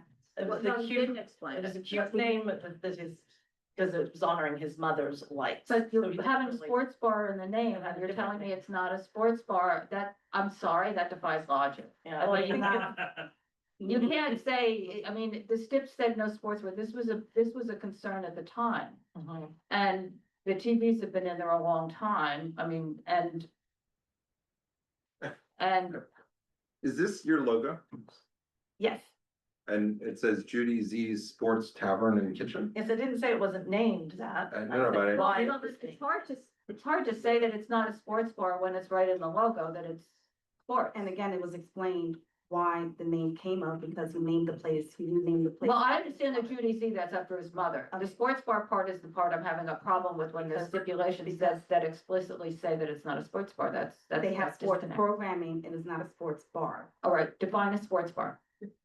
Well, No, I would like an answer to that question, since sports is all over the place here and TVs are all over the place. So I'm just wondering, does a sport need to be played in the place in order for you to consider it a sports bar, or what? I'm honestly asking the question. Okay. There are no ticketed events. They are not operating as a nightclub. That's not what I'm asking you. That's not what I asked. I said the stipulations say that it's not going to. They play programming on the television.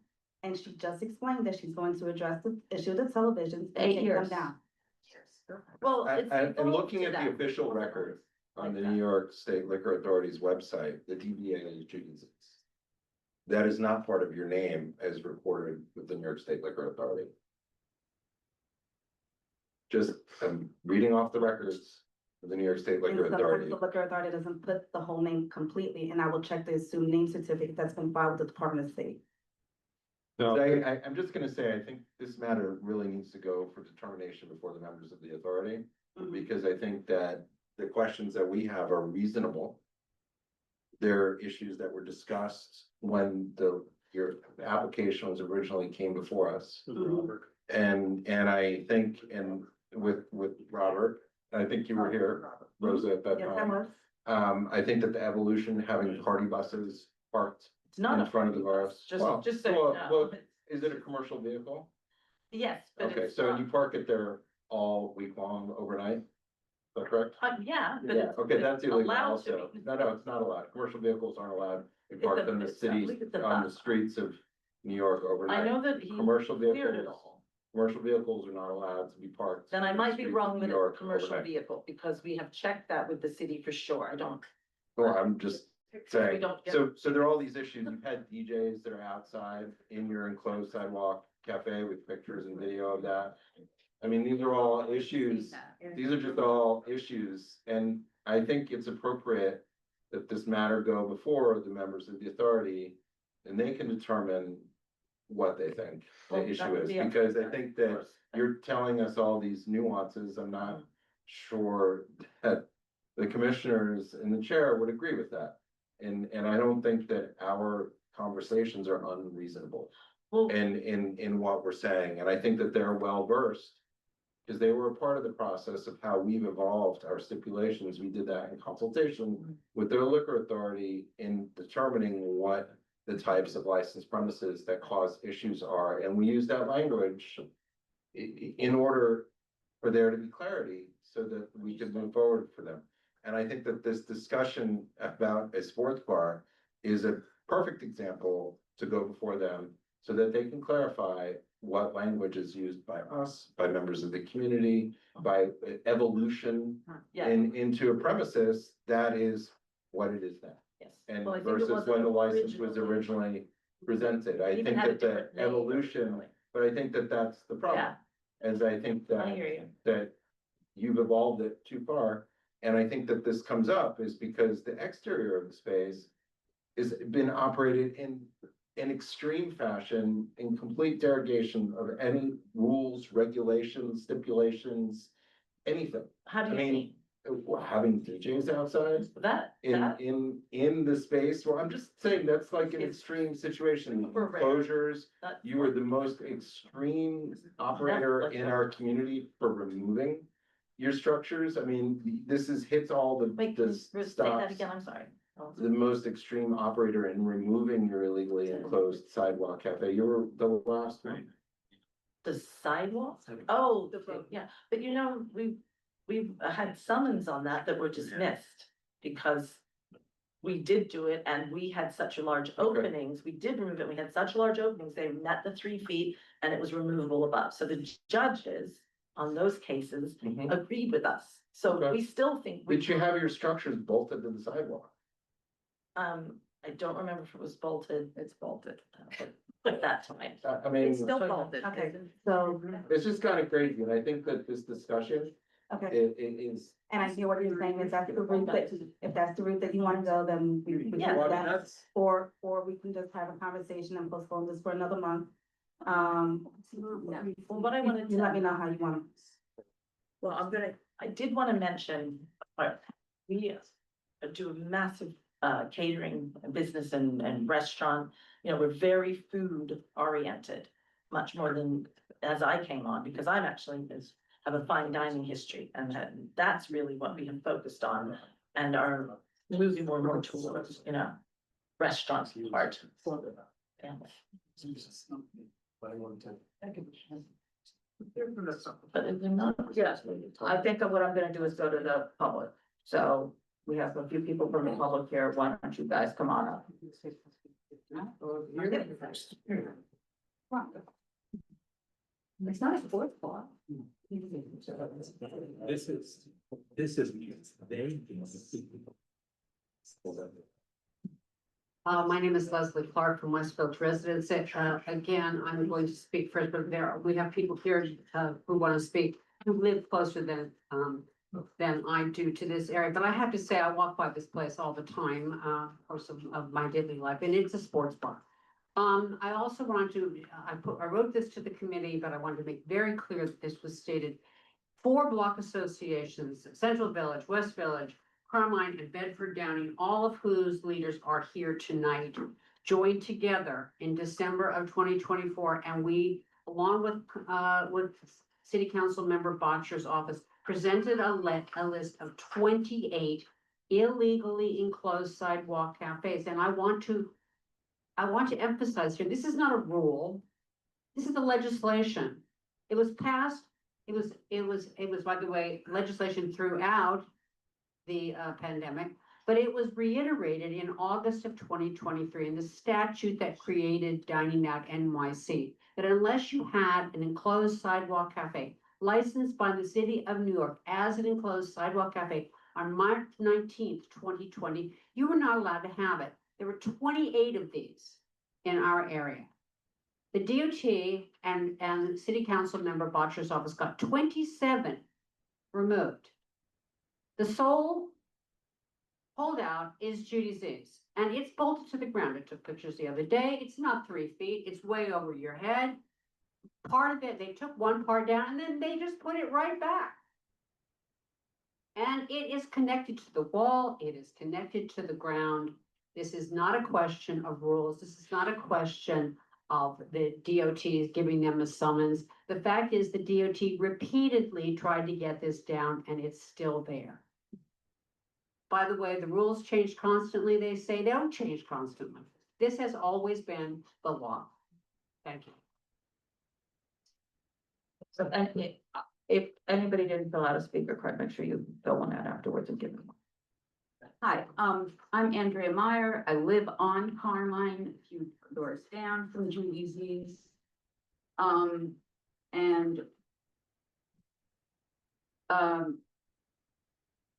don't know where to start. On 7th Avenue, the sidewalk roadbed, it was they took down the roof, the sides months after they were supposed to.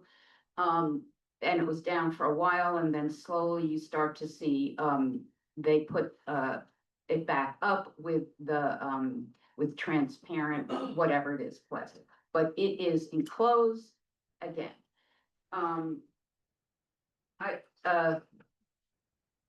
Let's see, now there is a unapproved and illegal roadbed on the street. It is beyond the store, way beyond the storefront. It always has been, it is now. Whether the laws change, I know they might change it. It's not changed. Just Not yet. For the record, they may change something. Right. Nothing It has is- been changed. The law that is there way is. beyond their, thank you, beyond their storefront. It is also enclosed on the street side with plastic. It is roofed. It is over a manhole. There are 2 functioning TVs, and they are especially on and noisy during sporting events. But The TVs are outside? Oh, The yeah. TVs are outside. Oh, yeah, they're in I just the wanted to road bed, clarify the that. shed. The 2 TVs are in the road bed shed. Absolutely, and I sent you pictures, and Right. my neighbor did. So just for the record. It there's is, nothing they are allowed outside, and, That hasn't changed in the rules for the record. That's been in the rules since. and they've always, so in the past, when they had, during COVID, when they had, what are we calling them now, road beds? Mhm. Okay, there are TVs there, there are TVs now. It is not confusing. It is the law. It has not, nothing has changed. In the winter, after they finally took down the sidewalk roadbed, it seems like a number of those materials were simply stored on the Carmine Street side of the sidewalk, which became a slum. But without getting descriptive, all I can say is that in front of the Carmine Street side and beyond their storefront was material stored. Tables, it looked like boards of some kind, pillars. And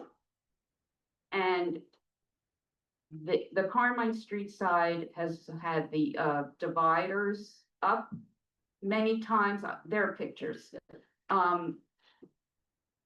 When there was supposed to be no dining during those winter months when there was supposed to be nothing. So you see the dividers, once in a while there would be tables. There was always something in front on the Carmine Street side. Let me see.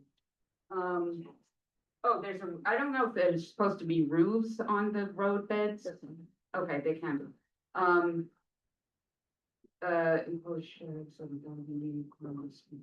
Is that it? I think. That I'm not- might be it, but yeah. that's plenty, Yeah. yeah, and yeah, although it may not happen that often, there have been, speakers with microphones out there, so. Okay, great. Thank you. Hello. Maria, I am on Carmine Street also. I am actually half a block down. First, I do have to mention the sidewalk. They still do have one entirely closed. Make sure they have one entirely closed sidewalk shed with an air conditioner and a door, and I think it's their VIP lounge.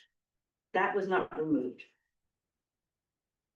The shed does have the TVs. It's sports. They're drinking. I came home from work at 11:15 and had to hear all the cheering from these drunk people in the bar. I called, I emailed Andrea the next day. I'm like, what was going on? Because it was like to 11:30 at night, because it is a sports bar. I heard it halfway down the block with the window fan on. So don't say it's not a sports bar. Even today, walking by. In the afternoon, I guess it was a Yankees game. They take up the whole sidewalk. So there's room in that shed, and they got the TVs on, and there was about 8 people. I have a photo, and they are on the street, on the sidewalk, drinking and blocking the sidewalk. And that happens often with big games.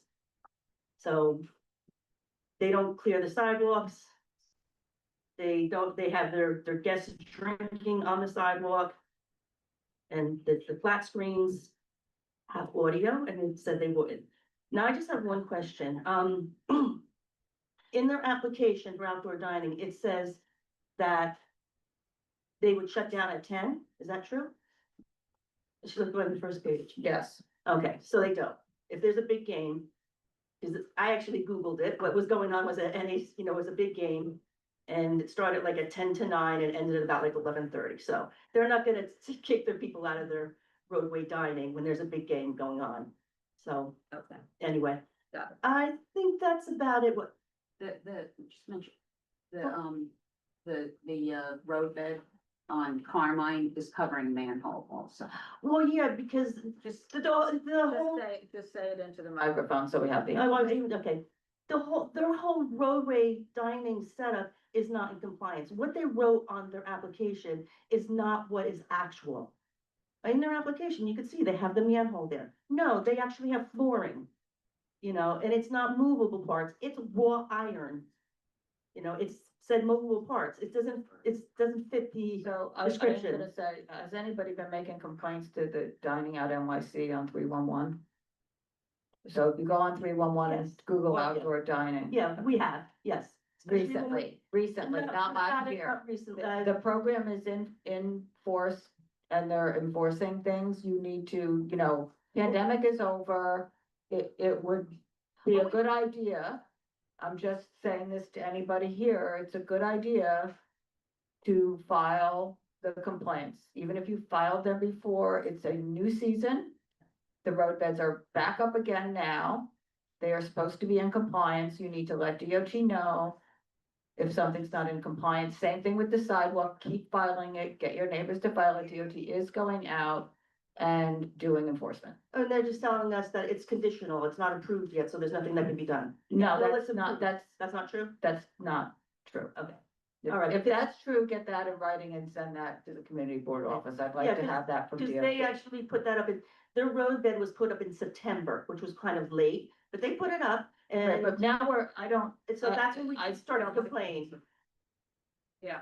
But, okay, I think I've made the point I wanted to Okay. make about how, yeah, it's noisy. I can Okay. hear it halfway down the block. Okay, Thank got it, you. thanks. David, Hi, I'm David Gruber. I'm president of the Carmine Street Block Association. My neighbors and colleagues, I think, have gone over everything. I just want to say they're a classic bad actor restaurant. Carmine Street has morphed into a kind of restaurant central and south part of the village. We have a lot of experience. They're the worst. Yes, they have TVs in the roadbed dining shed. They tell people, oh, we never put them on. It's just they say what they want when they want, and they do what they want. The 7th Avenue side is attached both, as Leslie said, to the building permanently and to the floor permanently. It's not allowed. There are times when I cannot get through Carmine Street because of the crowds there. And they do what they want, knowing that enforcement is spotty at best from DOT and other agencies that are meant to enforce. And so they take advantage of it. We urge the committee not to approve and exacerbate their ability to serve more alcohol on the outdoor dining portion of their establishment. Thank you. Okay. I think that does it for the public. Everybody good? Okay. You can, okay, you understand the method of operation better. Well, first of all, I live in the neighborhood as well. I live on Leroy and I deal with restaurants and bars as well. And realize that, we live in a neighborhood where some people do want to go out later and enjoy themselves. And I'm 56 years old. I'm no spring chicken. So I wish that this was more of a conversation where people would just communicate like what they're looking for in the neighborhood, because we have complied. Our times right now are not 10 o'clock. I think we agreed now to make them 10 o'clock, but we have, you mentioned coming home at 11:30 with sidewalk. Actually, as of right now, we can have people until midnight, Thursday, Friday, Saturday, 11 during the week, things like that. As far as all the DOT stuff, and yeah, correct me if I'm wrong on that, that's fine. I hear you. And as far as the TVs go, I acknowledge it. So your old stipulation said the sidewalk cafe closed at 11 o'clock. I think, but 12 on, I thought you said 12 12 on Friday and 12 on the weekend. right now, you don't even have a license outside. I mean, you don't even have a license outside, so It's illegal. really, Right. Sorry, I'm answering several. Okay. The well, other- there was guidance I'm just saying, when you from the mentioned 11:30, SLA quite a while ago that you should have filed a municipal expansion. To use the outdoor seating. yes, but we're in a double bind because we have to wait for the license from the DOT that we paid. and Well, so you forth. just said you were conditionally approved. We are. When was that? That was back in July or August. Okay, And there's the and the post- guidance on the liquor authority, just so everybody is aware, is that you were supposed to file your alteration within 60 days of getting conditional approval. I have it from David Stoller at the liquor authority. If you want to question him, you can question him. That's what I asked. And that is my part, since it doesn't have the last final document, it cannot be filed yet. Because the liquor authority will not accept it until every You document. might want to reach out to them. That's Okay. not what I was told. and Because I that's not sent what they've everything been to doing. her to do so after we got the Yeah, conditional so- approval, so- and that was and the it- result she. And it cannot be done because it will be rejected because not everything is there. So that part I don't know, but what was the other point? As far as Well, the, I oh, mean, the DOT things, there was so much off with the DOT things that everybody said, so I just wanna go on the record and say. A lot of that is incorrect, and, and I have been dealing with the DOT quite a What lot. part is incorrect? Well, I'd have Is to it think bolted back to, to is the, it bolted to the sidewalk? no. It is bolted. It's to the just a sidewalk. pole. It's a for pole with the screws in the removal. bottom. Okay, but that's not an attached structure. Pole, the metal pole goes down, and Right. there are screws in the bottom of the metal pole, and the metal pole is bolted to the sidewalk. I understand what you're Okay, saying. so it's bolted to the sidewalk. It's not a But wooden the build, structure. but the That structure. doesn't matter, is bolted. It's nothing, just at the any whole time, board, at any time, removable let me plastic. finish.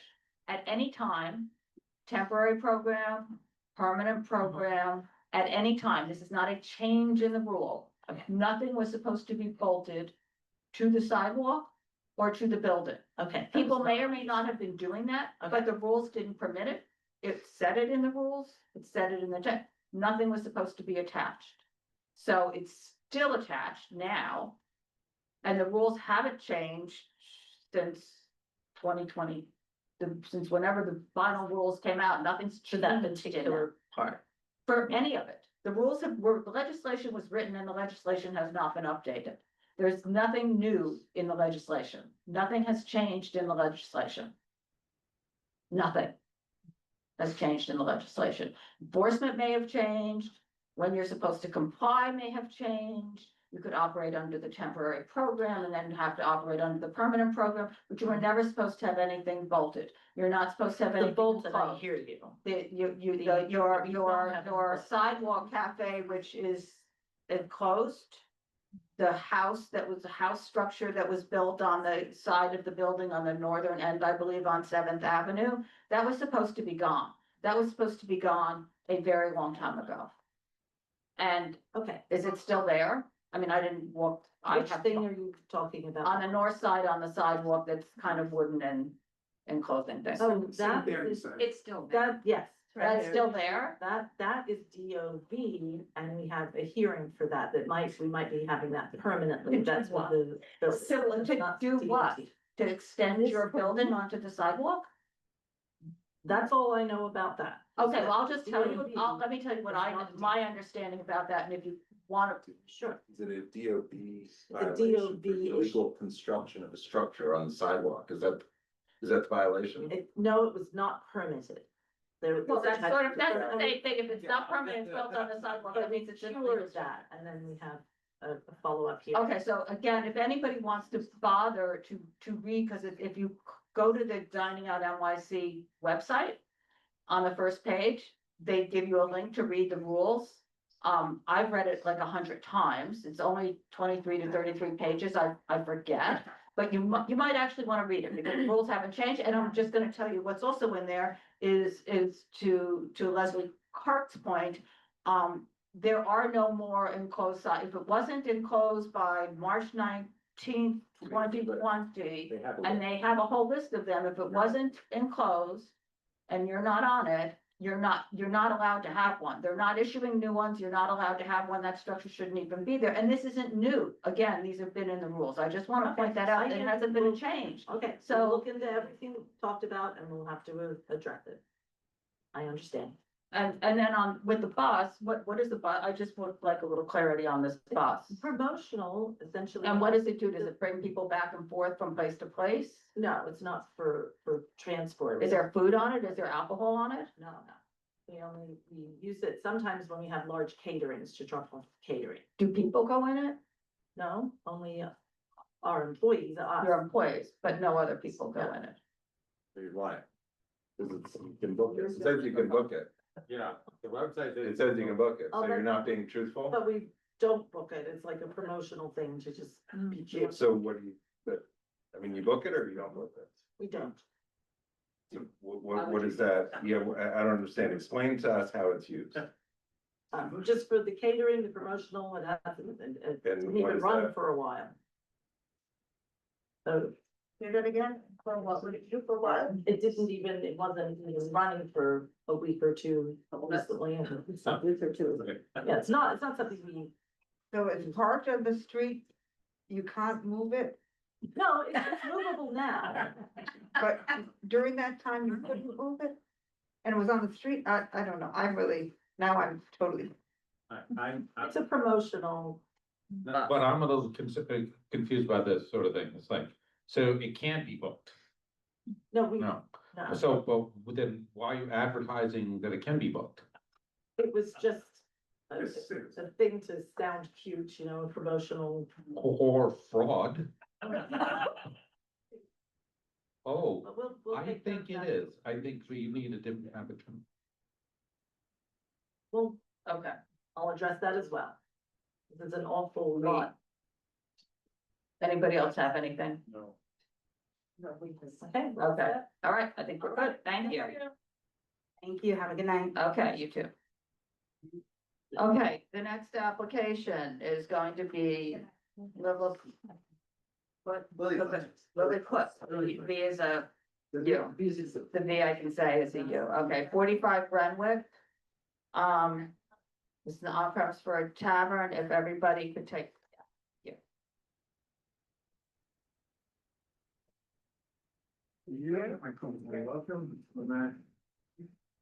Oh, there's it's here for this. Donna, you don't want these, right? Not if nothing. I don't think there's anything. Nice to see the phone. Thank you, Bob. Can I ask a procedural question? Now, if we have stuff that we didn't send in from other neighbors, right? Just forward them to Just the. send it in so we have it. Have a good night. Good night. Good to see you. Good to see you. Yeah, Bob, everybody's missed you. May we begin? Yes. Yes? Yes. Okay. Stand closer. Yeah, you can raise, there is the dial there. if you need It's to probably raise good it. here for me. Okay. But thanks. So Mike Peludo this evening on behalf of Lilywood LLC. I'm joined by Vanessa Evans. Vanessa has prepared some remarks, which she's going to start with.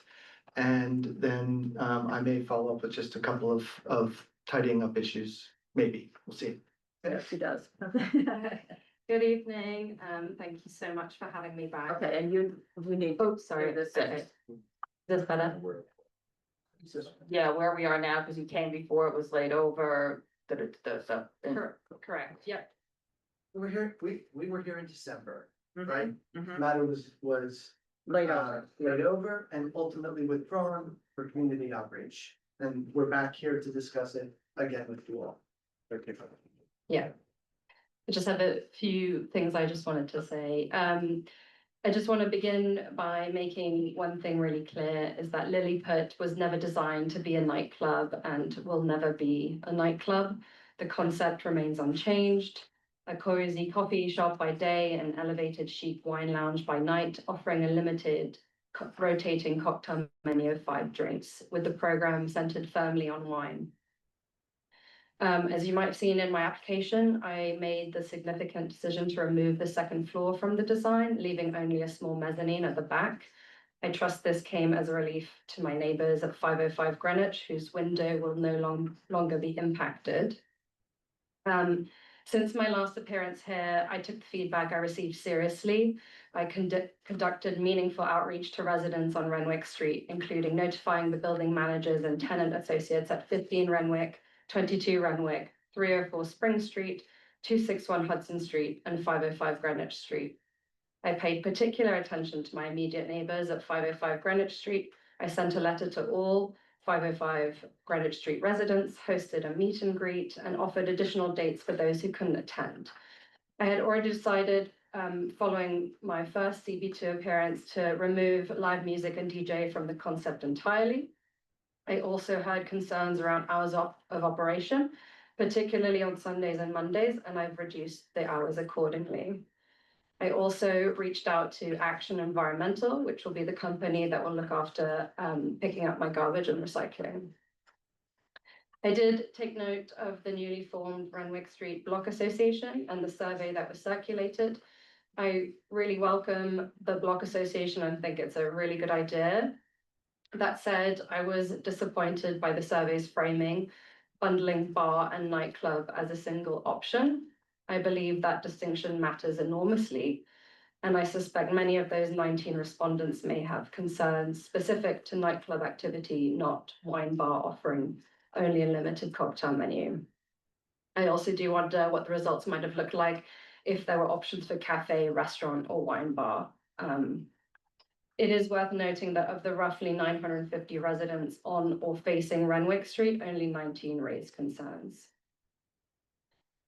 Just lastly, a theme that came up repeatedly in my conversations with residents was the noise and disruption associated with Paul's Casablanca. I am not opening anything resembling that concept, and I have no affiliation with Paul's Casablanca.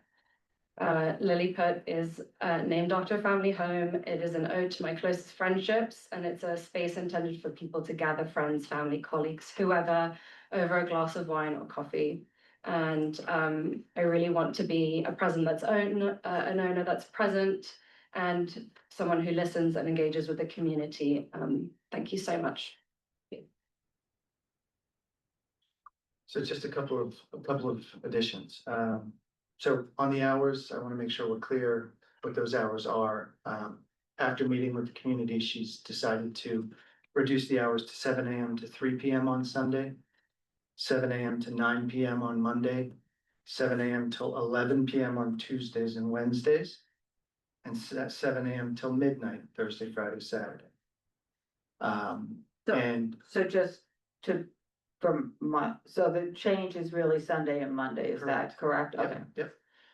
And to just emphasize, due to the DOB restrictions, there is not gonna be a second story added to this garage.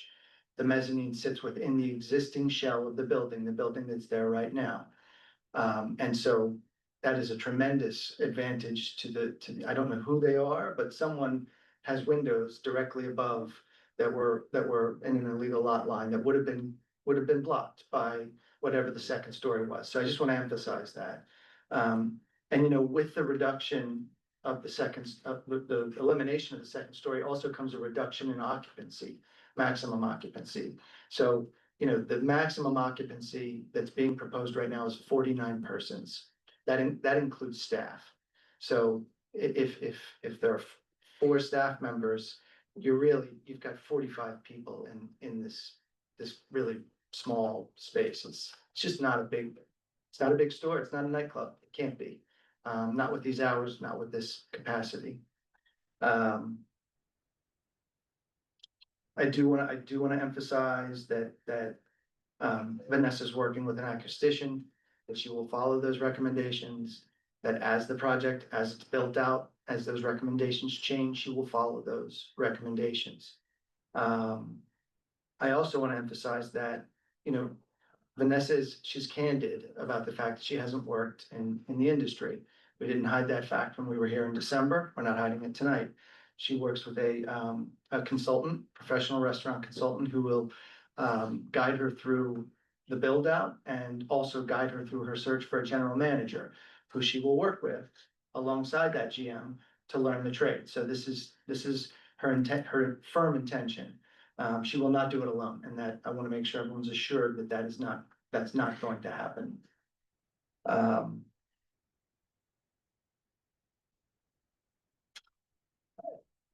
You have all of the documentation regarding the outreach. It was included in our submission. I'm not going to go over it again.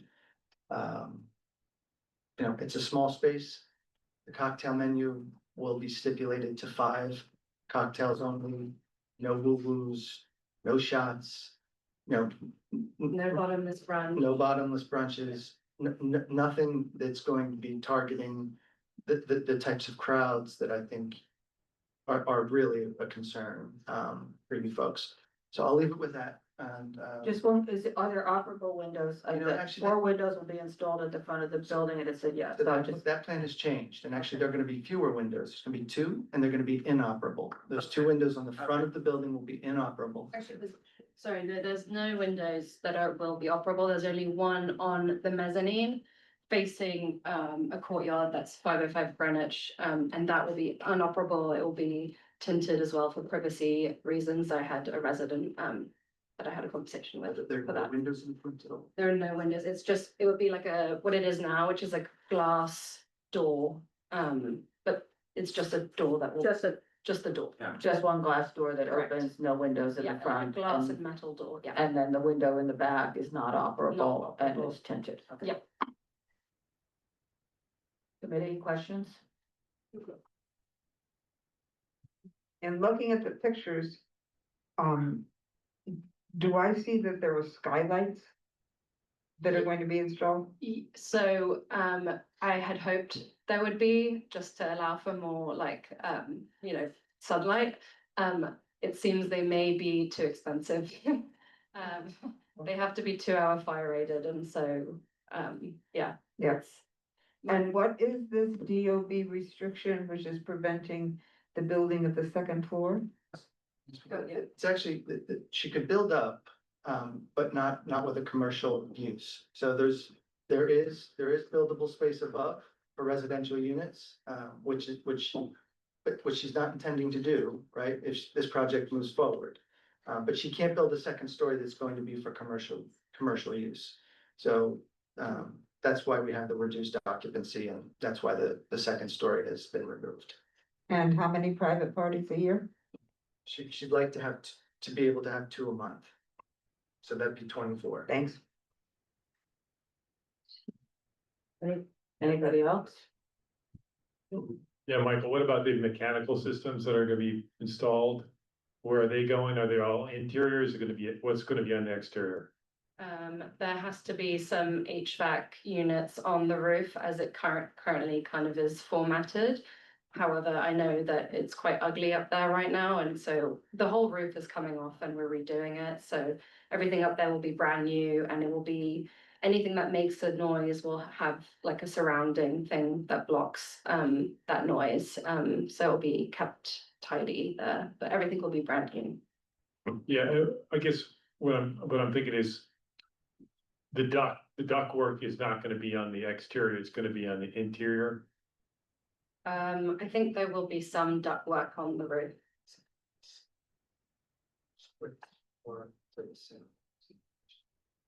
It's centralized and then, centralized, and then there'll be split units in the kitchen. Anybody? Okay, I'll go to the public. We got a number of people here on this. Why don't you all come on up? Go ahead. I just wanted to thank you guys for organizing, that we now have a community group. We didn't have a in good your block community association. That, Immediately. yes, And I'm just going to say, who's the Renwick Block Association? There, okay. I'm gonna ask, I was gonna email you, which, but if you can just email so we can add you to our block association list. I've been added, we've been added. You've been added? Okay, Yes. did you put your parameters in there, like north, south, east, and west? Perfect, thank you. Yes, thank you. And congratulations. Thank you. We learned so much. My name is Karen Mitchell, and we were here last time in December. And I was inspired, our group was inspired by all the other block associations in our northern section of Community District, or Community Board 2's district. We are from the southwest corner, and I have a written statement. I'm a little nervous, and as I said, this is new for all of us. So I'm here to represent the newly formed Renwick Street Block Association. Renwick Street is a unique single block bounded by Spring Street to the north and Canal Street to the south. The history of the surrounding neighborhood dates back to the late 1810s, when the area was residential, and we still have a handful of residential buildings in our neighborhood to this day. The neighborhood evolved as a commercial area, however, with the Hudson River port activities moving into the neighborhood and a printing press industry that came from the other direction. If we fast forward and get to the 1980s, there was a concentration with nightclubs, bars, and restaurants really commingled with a commercial focus of the area. All of this changed when this Community Board 2 helped to rezone the area in 2003 to rekindle a transformation back to a residential center focused on the southwest corner of Hudson Square, with Renwick Street really at the center of this area. I wanted to note that before this rezoning, the New York State Liquor License Authority had enacted the 500-foot rule in 1993. This was following a fatal alcohol bar brawl in an area with concentrated licensed liquor establishments. The goal was to prevent excessive concentration of bars in one area by requiring applicants for new liquor licenses to bear the burden of proof that the public interest is being served if the requested license is in a location with 3 or more existing liquor licenses within 500 feet. I'm sure I'm not educating you, but I'm educating the association, et cetera.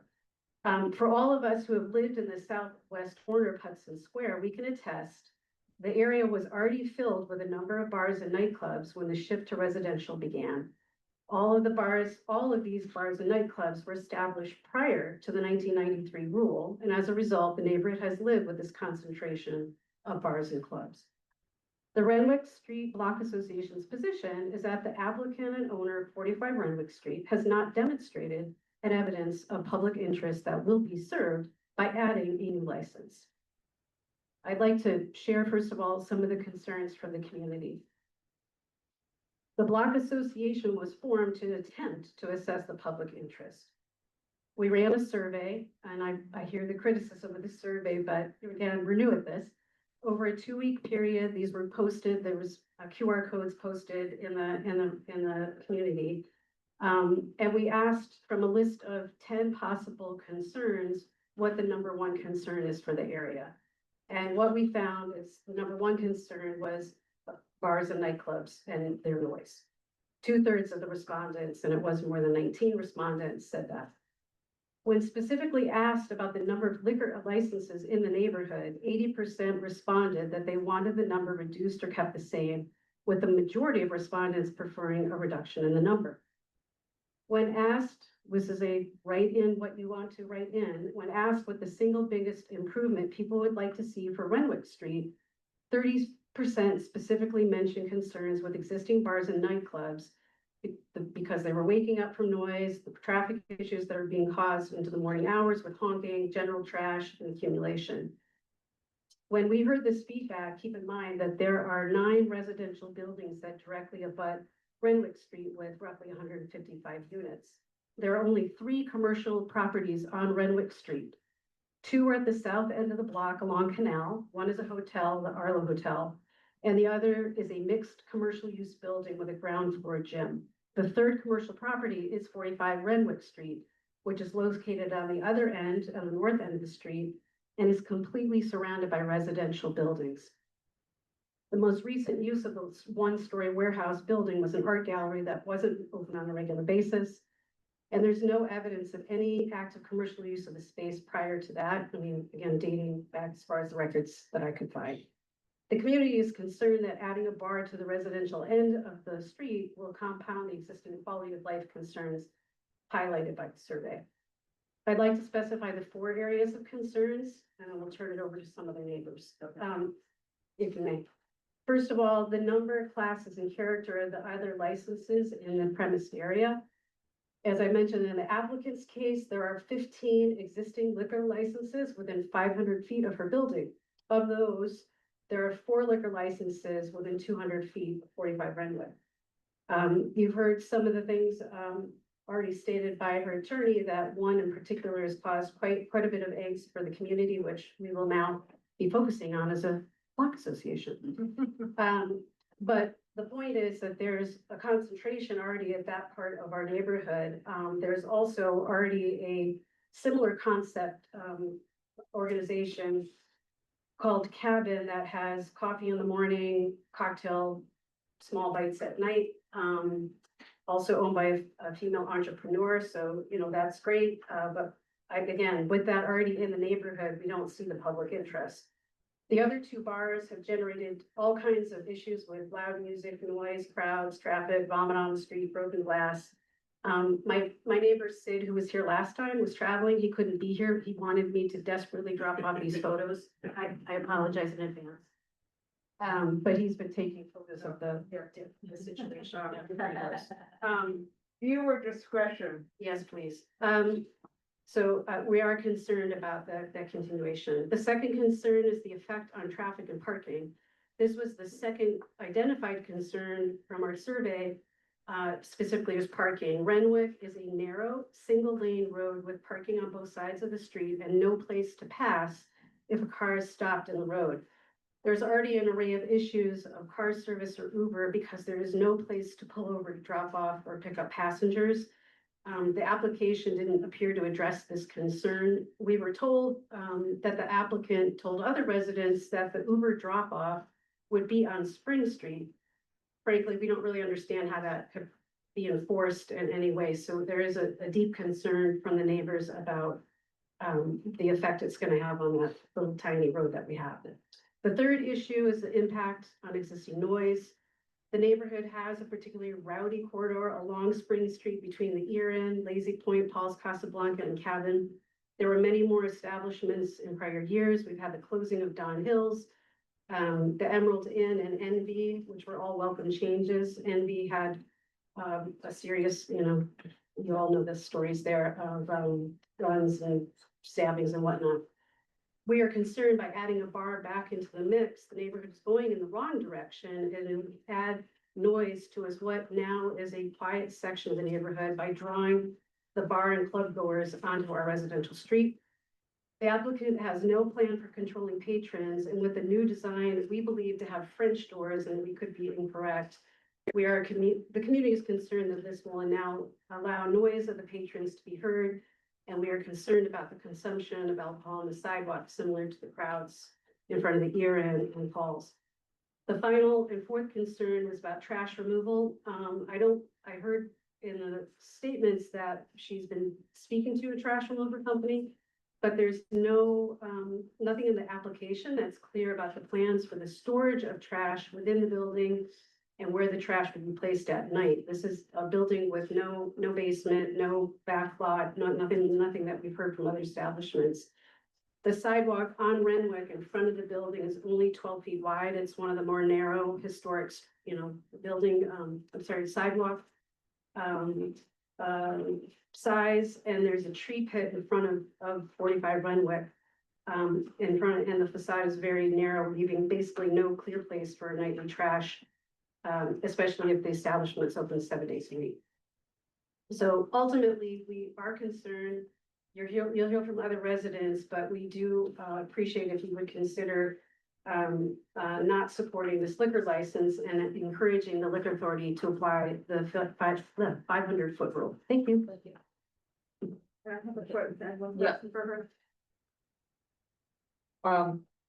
Thank you for your presentation. When I was reading this afternoon, some materials have been submitted. Were you the person who talked about the glazing, the amount of glass that might be required? Okay, well, maybe someone else did. Thank you. Thank you. Name's Robert Shodak, 505 Greenwich Street. Just in addition, what I just wanted to emphasize, as been mentioned, is Renwick Street is a very unique street. It's one of the few that I know of that's literally just 1 block long. And to the point about traffic, anytime, because we do have residents on that building, on that side of the street, anytime a car service stops, it backs up traffic behind it. And there's always honking of horns because the car service drops person off. So there's really no method to drop somebody off, even if you put on the Uber, and it's the address is on Spring Street, if you put 45 Renwick, it's going to bring you to 45 Renwick. So that's one thing that I just was concerned. I respect that there's that it's a wine focused bar, but all that, but we already have a number of locations in the neighborhood. Again, from our count, it's approximately 15 within the area.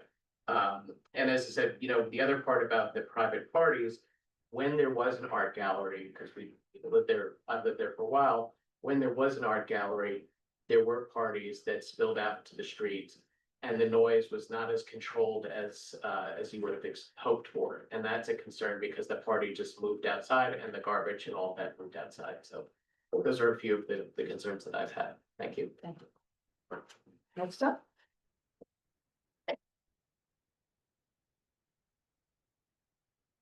Hi, my name is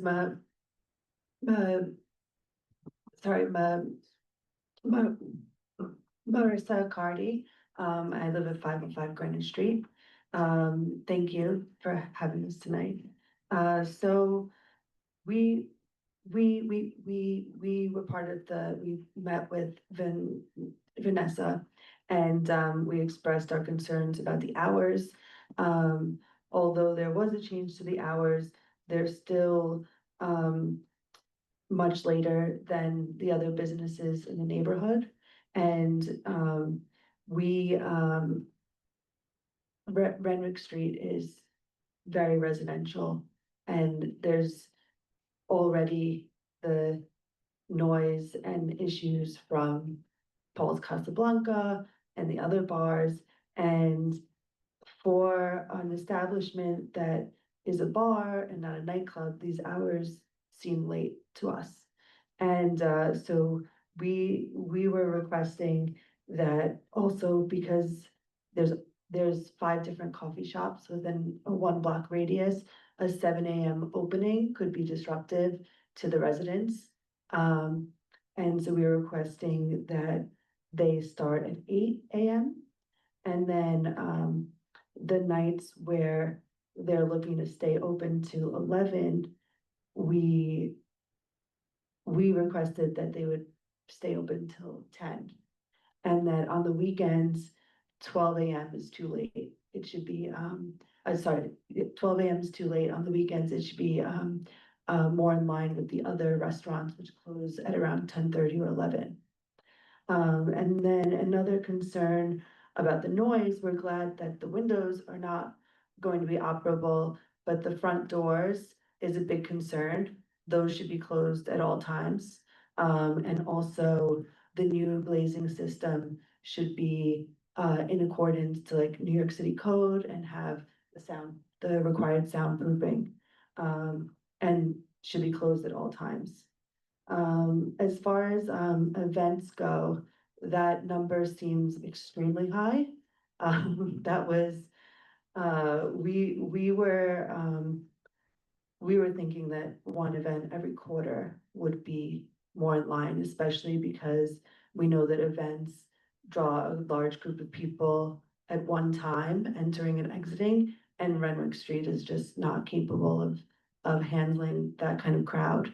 Another thing that would be extremely helpful to help with crowds is to have it be a reservation only establishment, because as Karen pointed out, the sidewalk is very small, and already if there's even like one person there, you can't cross. So it'll definitely cause a lot of issues. I think that's it. Thank you. Thank you.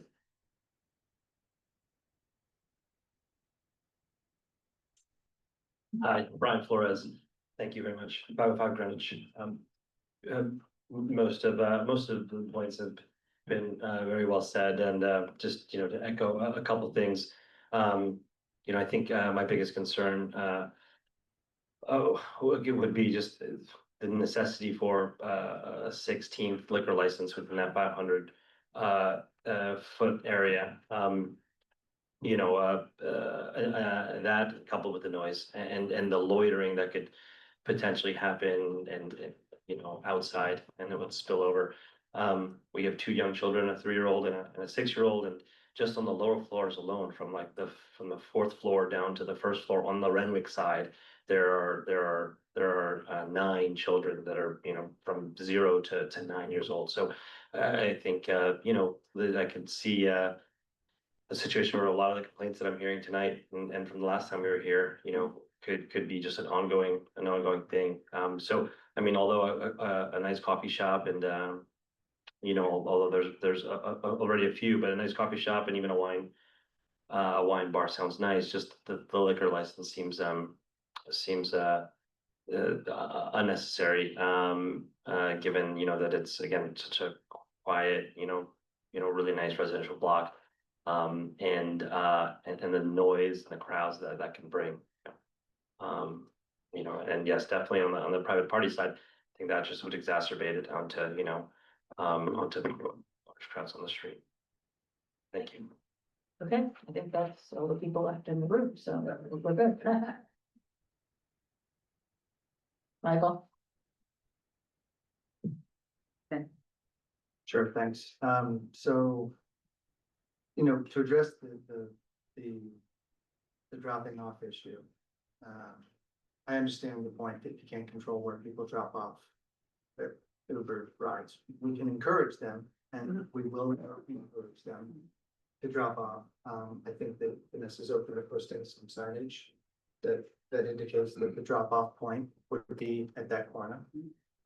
It's also my understanding that with Uber, if someone were to type in Lilliput, you could put the pin to be wherever you want it to be. But more than that, I think this is not, unlike the Michelin star restaurant that was here just a short time ago. This is not designed to be a destination where people will be frequently, hopefully. I think the goal is that this is a place where people that live in the neighborhood are going to be. And so I understand the concern about Ubers, but I think in this case, it may be slightly overstated in comparison to some of the other applications that were heard tonight.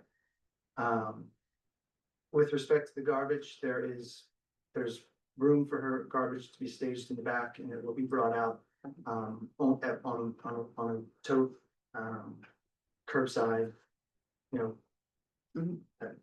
for the carting company to pick up. I let Vanessa speak. Front doors closed all the time, or? The front door's gonna be closed all the time, and Okay, and then any later opening or earlier closing? As that was something that was raised, just asking it. you wanna speak to the hours? I would be open to reducing like a Tuesday night hour, but I wouldn't want to open any later than 7 a.m. I just feel like I miss a lot of like the early birds though. Okay, so, She is actually trying to have a breakfast trade. Yeah. And then 7 o'clock is, you know. okay, so, It's not, we're not saying we wanna do breakfast so that you think it's something it's not. She actually does wanna do breakfast. so- okay, so what are you saying, Tuesday night? You. Yeah, I'm open Just to, Tuesday. I'm open to Okay, reducing you're already Tuesday. open later, okay. Yeah. To what time? Just so I can know when we're discussing this, I just wanna have. 10 o'clock? And then I think last time you were here, and I think I heard it again this time, we raised this last time. What about a tavern wine license instead of the full liquor? I mean, I think this was brought up last time, but if not, I'm bringing it up this time. I don't recall whether it was or not. Actually, I think it was, and I think that the compromise that we struck, not that we struck or agreed to, but what was proposed as a compromise from me was the rotating limited cocktail menu, right? So that there was some restrictions on what she could offer. And I, as I indicated in December, she'll stipulate to that. And she will have a set, you know, 5 cocktail menu, which changes. So the answer is no. I mean, I think that she's, That, you know what, I'll let Vanessa speak to it. go ahead. Yeah, just, I mean, I think there's an incredibly compelling argument that's raised for why there should be no more liquor licenses here, because I think the existing circumstance of the existing licenses is that they create such an impact in an area that was rezoned for residential, that I think there's very valid, you know, concerns that there will be continued to be late night operations and just impactful operations from other licensed premises, because there are no restrictions on those licenses. And I think that that's what we've heard from the community, you know, that they have all these other issues, and another license is just overwhelms that situation, because the way, which was a good reminder, the way that they're approaching reviewing the 500-foot rule really is the classic characteristic of the existing licenses in the immediate area and the community. And this is a community that's been identified by New York City as an area that is to be growing residential community to address all the housing issues that we have. And that is a very compelling argument, I think, in why having another liquor license with rotating 5 cocktail, that's just not, it's another liquor license that eventually can expand, and it's appropriate style that matches a beer and wine license. I mean, that's just, it's trying to do too many things, I guess, is the concern. And I think that that's the residents' concerns, is that it will fall into being a full liquor license as its predominant mode of operation. It's not, you know, unreasonable if there are so much competition in each of the areas in the immediate area that she's looking at. So. Could I just add something? If this is an establishment for the community, and the community set is telling us what they want, I think that, you know, I think it's good to listen to that. You know, I think they would like a breakfast place. I think they would like a wine bar, but they're saying they don't want a cocktail lounge. And I don't know, Carter and John would have to tell me. I don't know if you agree to 5 cocktails, but the next person, if they came in, would be bound by the same thing. So I'm not sure that that really works in the long run. I also agree that we should listen to the community, and I understand there are 4 people here tonight, and I appreciate that. There's a block association here, but It's a newly formed block Yeah, association, but it's it's a formed for the purpose of opposing this application. No, it was formed, I think actually, no, I'm gonna correct you on that, because it was formed because of this application, because they came, they've never. To my knowledge, there are people that have been on this committee far longer than I have been, but one of the biggest problems we have and why we were thanking them for forming this block association is because there was nothing formed before. I don't think they formed specifically to oppose this application, though that is what they are doing right now. I think they were here to realize, they saw when they were here that all these other communities had block associations, and it was eye-opening to them. If you, let me just let Karen just come up for 1 second. You can finish first, and then I'll let Karen just say why she formed it. Yeah. Let me finish. I'll accept that as true, and I'm not, we don't need to quarrel about it. And Vanessa applauded her in her opening remarks, so there's no, but there are 4 people here, and there are 28 people that responded to the survey. And I realize that it's not apples to apples, but there were 72 signatures in the 2-block radius that were submitted in support. And I understand it's not a bean counter. I get that, Donna, and I understand these are the people that showed up, right? But it's not a black and white, it's not a binary, right? So it isn't just that we're not listening to the community. There were people, real human beings, who signed a petition in support of a full liquor license with later hours than what's being proposed tonight. So it's only to say that Vanessa's not ignoring the community. It's just that there are competing, but they're competing opinions. Can I have a moment? Yeah. Just, yeah. You can have a moment, and I'll accept it as true, Donna. I don't need to, you don't have to go. This room's.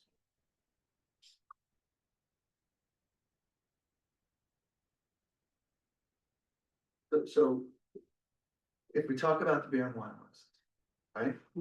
Can we do that tonight without having to reserve a 30-day notice and without having to come back? Yeah. Okay, so then I think that's something that Vanessa's willing to do. So but we really don't. Yeah, no, I mean, the committee will discuss all of Right, I this. understand you have to discuss it. And then if that moves forward, you can just file a. We'll submit a new 30-day 30-day notice. notice. If the vote is in favor, we'll submit a new 30-day notice Right. to waive our appearance. Yes, exactly. We've done it before. Appreciate that. Okay. Some boards don't, so that's Okay. why I'm asking. Yeah. Some boards insist on us There's no coming back. reason for, I mean. We used to. There's no reason for any of us to go. Great. Okay. Is there anything else we can? Right, okay, so do any of you have any updated commentary if they're just going to be applying for a beer and wine license? Which does not carry the public interest. The 500-foot rule will not Use the apply. microphone, please. So the 500-foot rule doesn't apply for beer and wine. So it is a compromise, and it's a very different application.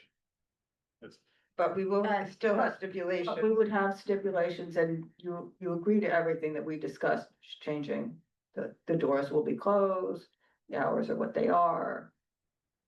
You're gonna put the pin off. Okay, okay, so that's, the hours that we discussed with them. But can I make a point? She is willing to do that, and this is me speaking, not Yeah, Vanessa. yes, She's doing this because she's trying to be a good neighbor. There are plenty of attorneys, including myself. Speak to us. Plenty of attorneys, including myself, that would sometimes, under some circumstances, advise the applicant to just apply to the SLA. I'm sure. Because the SLA would approve the application without any stipulations, in many cases. So In many cases, maybe not this one. Maybe not this one. I As don't Carter know. said, there's a compelling argument here for, and they laid it out very well. There's no 500-foot rule here, and there's no obligation on the applicant in a beer and wine application to establish public interest for public No. convenience. So that's what Just the point, we've had conditions imposed on licenses. I understand. I do. I appreciate all that. I just want to make It's sure. done with everybody, yeah. I do want the residents, though, to understand that there is something Vanessa is potentially giving up here. And it's not just I think, All right. yeah, okay. So yes. Karen, go on up. Thank you. The request for reservation only wasn't addressed, so I wasn't clear from hearing other groups if that's a thing that gets stipulated. Yeah. No, Not for beer, not for beer. no, I mean. No, yeah, I don't think. For the concept. Yeah, She's not gonna for the agree to concept. reservation only? Huh? She's not gonna agree to. No, I mean, it's Doesn't not, fit it the doesn't concept. fit with her concept. The other thing I want to just address, I don't want, the skylights, you know, at the moment, they're not in the budget. But I don't want it's a stipulation to say that she will not have skylights. If It it wouldn't be operable. Right. it would be operable, it would not open, Yeah. but I don't. They have to just be appropriate sound so that the Exactly. sound doesn't there'll be come some- up, there'll so be- there'll be some- there may be a stipulation that says any future They skylights would be would so be. thick anyway because they have If- fire rated for 2 hours, which Right. is like, is Okay, a long time. okay, And got it, they'd be walkable, so they would be really sturdy, so, you know, it'd be really thick glass. okay. I just wanted to clarify, she's not agreeing not to have space. No, no, Yeah. we got that, okay, thanks a lot, Thank you thanks, so much. thanks so Thank much, you. okay. Okay, Just one more question. what, okay, questions, yeah. Just hang out while they're out in case anything comes up. Um, I just like to say that I appreciate her response to the community, that we don't need another liquor license. And I appreciate her acknowledging our neighbors. We're still concerned about the hours. It's still a concern because of like the small children in the neighborhood and the residential, features of the neighborhood, and also the private events too, because that numbers seem very high. But we do appreciate the other items. Okay. Yep. What? What is the, Yeah, yeah, sure. what is the usual number? Is 2 a month? It seems like a lot, but again, No, I mean, without a liquor well, license, we've that's heard better. that it's not that So. bad, and actually, it's not that big a space to have that. Yeah, it's not like you're gonna have 200 people going, it's beer and wine, and. Actually, she did say 2 a month, and sometimes people will say 24 a year, and that could give you 15 parties in December and none the rest of the year, and she's saying 2 a month. So the most you'll have, if she's, does do it, is 2 a month and not 15 during the holiday time. There's a plus to, she deliberately phrased it that way, unlike others who come and don't phrase it that way. And actually, in this particular instance, that's good for you. And she's not saying she's gonna have 2 a month, she's just saying she might have 2 a month. And 12 and 24, I mean. That's normal, I mean, honestly. Yeah, go we never listen- do it, and we don't really do anything more. No, I mean, Doesn't if you listen pertain to the your- liquor authority, if you ever listen to their meetings, generally. They're kind of like 24 a year, it is Yeah. what they say up there, yeah, okay? Thank you very much. Okay, thanks a lot, and congratulations on your block association, thanks for working with. Yeah, very good. Okay, I believe we have nothing further at this moment, we will break. Katie, is that what you're saying? Okay, we'll break quickly so that we can, and then we'll go in for a business session. As a quick, yeah. So with the existing liquor licenses, I did a FOIA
Okay, All right, go ahead. so the first one was the Takeko Mary's Fish Camp.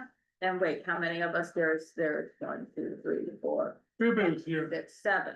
Wow. Yeah. So there's 7 people. I think that is all good. Yeah. So we're denying less with Mary's? Yep. Yeah. Okay. Then, who married? I think something happened with her partner release or something. Yeah. Okay, Port said, that's a transfer, at 350 Hudson Street. And, it's kind of. Okay, by me. So they have the PA permit for the right amount, 24 parties, no access to the basement, 2 AM Thursday to Saturday, we're denying less. Yes. Yes. That's for Syed, and you have no, for Mary's Fish Camp, no casual use of the backyard? Yeah. Okay. Okay. Next one is El Camaron. That's the one on Cornelia Street. The taco place. Yeah, I was a little concerned, but like the issues about it could be sliding into a bar, but I think that they made a pretty persuasive case. So They're big, I'm fine they're with big it. food. They're a big, yeah. They're place of green plates. Yeah. So it used to be a daycare before it was Okay. home. Cause they had that little backyard space and the kids would go out there. My take is they didn't want to pay for the on premise. And that's why they were just the lawyers being smart. Like The last one, the last operator, I believe, had a beer and wine, and I think the reason was, some of the other issues, but I don't, No, but that this is- space, yeah. if you look at it, the lawyer's not wrong. There's not enough room for a Oh, good. sufficient kitchen, especially for what it looks like they're doing. That's the same thing people do and say they don't have Right, to meet the Right. requirement of a full kitchen, so And they ruled out the courtyard, which I liked. yes, they Yeah. said they're not gonna use that party 12 times. Taquitos a don't year. need full liquor. that's who you talk to, but. Right.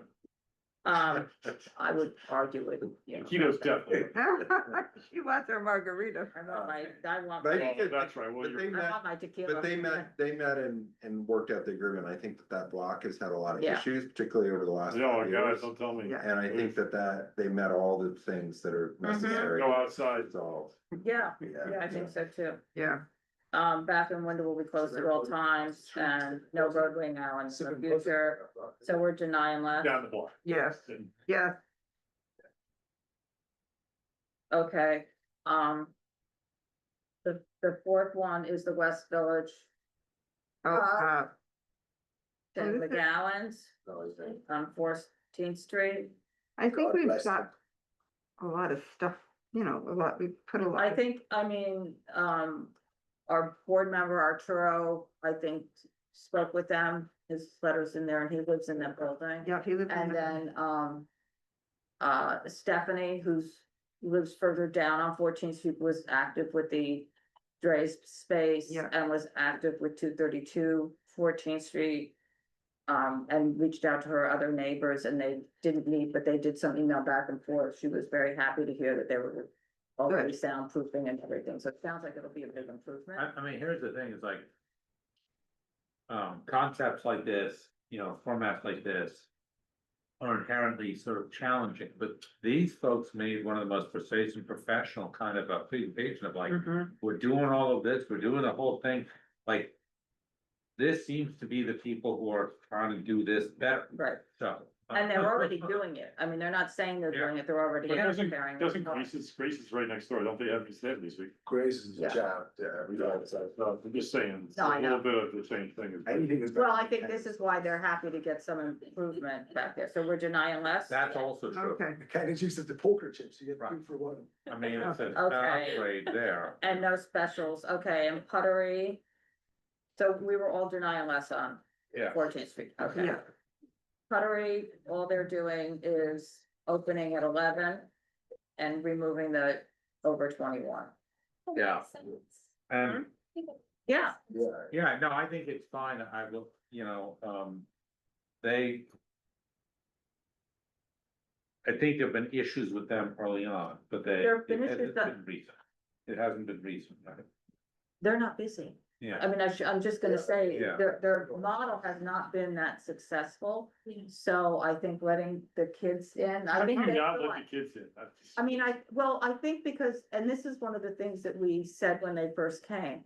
They were saying they're experienced in it, but they're not experienced in New York. They've run, anything they have run around here were real golf clubs, nothing like this, where they had this was in other places where there's not quite so much other kind of weird entertainment for adults to do. So I thought this would be the hot thing I mean, that's what they thought. And then they did exactly what we said And they they should. did, and we spent so much time on that, and the speakers have been up there since day one, I mean, so anyway. But So- this is good, they'll do birthday parties. Yeah, Those are no, kids- Well, the overlay- more it becomes like a Chuck E. Cheese Yeah, kind of a yeah, thing, the exactly. less dangerous is the community, so. So, Yeah. denying less, everybody? Yeah. Okay, Chuck E. Cheese. and now we're at people. You're showing your age there, buddy, Chuck E. Cheese. Now Oh, we're I know. People's wanted to, just extend 1 hour. 1 hour on Thursday night, so that it's 2 AM Thursday, Friday, and Saturday instead of the 1 AM. And we got a stipulation about private parties, 20 per year. We didn't have that before. Yeah, so there And they don't was, do, yeah, some of the letters, the early letters, there was some alarming things when they first opened, but it seems like they have resolved all of that, which is what we always urge people to do. right? yeah, I mean, I'm not, all I can say is the area was posted. We haven't gotten any letters, Yeah, since spring of last year. And we didn't get any letters for this application.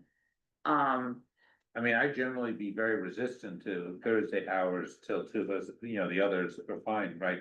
Extending to Thursday, but I'm amazed at the sort of, the lack of any community opposition suggests that they are really good operators. just- maybe. They're very busy. It's not like they're an empty restaurant. I see people outside. Yeah. Right. They're opening a place on 10th Street, weren't they here? They're opening Yeah. 2 places on 10th Street. Emmett places are very, Two, right across. What is that? Street. his pizza places are very low. That's true. They're very low. Okay, So, so, Forgot it was. Wait, he owns that, he owns. he owns a few pizza places, one on, Does, These you know, guys are Evans to it. I didn't know that. because, I mean, I do generally philosophically oppose this whole concept of treating Thursdays like they're weekend days, right? I mean, kind of is. okay, not And for the anybody summer with children in especially. this No, it's entire not. neighborhood, it is. no, he is. Okay, and not for the large number of people in the neighborhood that still have, regular 9 to 5, 5 day a week job, Right. right? And I know that's not who we think of mostly as a neighborhood, or frankly, who mostly serves on the community board, but it is. There still are a lot of those people in this neighborhood. But they're not, but on this block, they seem to have made an accommodation. They seem to be living together. I don't know. Okay, Maybe. so we're denying less, everybody? Yeah. Yeah. Okay. Legion? That is. Oh, I don't know. Good luck. That's, 24 private parties, Don't stay. I didn't have a problem with when there's, the corner spot, 12 AM and 1 AM. 34 seats. yeah. Basement, they're right across from Carrie's house. No, that's the No. other one, yeah. Oh, This is next to Lama and. Yeah. Guys. Right, Chin chin. No, I'm wrong, it's a different guy. I got mixed it up. 33 seats, Oh, yeah. But, 5 to 1, no TVs, background, no operable doors, and no outside. The hours are a little bit later than I would have thought for that neighborhood, but I can live with it. They're all like fine dining. guys. If Katie can live with it. Yeah, that's what I Well, mean, let they're me- fine, they're let all me fine see. dining guys that have been, I mean. I know, but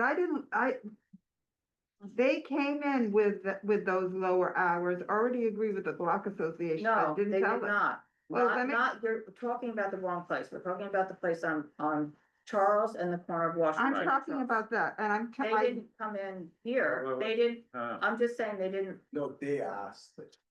No, No, I have a note from the block, Charles Street Association that came in after they spoke, I think. Margie Dienstag that Leslie talked about. She spoke to the owner, told them They're gonna be 12 closed Sunday o'clock. and Monday. What they they told said, community. what they said was Sunday to Wednesday, they told us they would do close at 12 o'clock. And Thursday to Saturday, 1 o'clock. So So they told that's what you read, I thought. Sunday to Sunday, Wednesday, Wednesday, 12. 12 o'clock, and Thursday to Saturday, right. 1 o'clock, and that's what we'll give them because they agreed to that. Yeah, the Block Association had wanted, They want Thursday. 11 and 12 or something. Yeah, well, they wanted 12. But definitely no 1 AM on a school night, so Oh. we got. So we have 1 AM on Thursday. Yeah, it's a little Okay. bit of a problem, but. Well, I mean, I'm just gonna say, on the flip side of that, I do understand how you all feel about that. But Thursday has become, over the past 10 years, a lot of people are out of town on Fridays and Saturdays. And so if they're not open a little bit later on Thursday, they lose all that business, because come Memorial Day through, the first part of the fall, everybody's gone. I mean, and so the only night they go out is Thursday, and then they're dead unless they get tourists. Yeah. Just putting that out there. I was as a just fact. reading what she said. Okay. You mean maybe the number of restaurants and bars we have in the city that the book is encouraging is not sustainable by the economy? Is that what you're saying? No, I think the difference is that that's the night people wanna go out. Yeah. And that's the issue is. that And it's even if go it's out. not just the summer, a lot of people go away on the weekends, so if they wanna go out with their city friends, that's the night they're doing it. I don't know. Sort of. 24 private parties, the entrance is on Charles Street.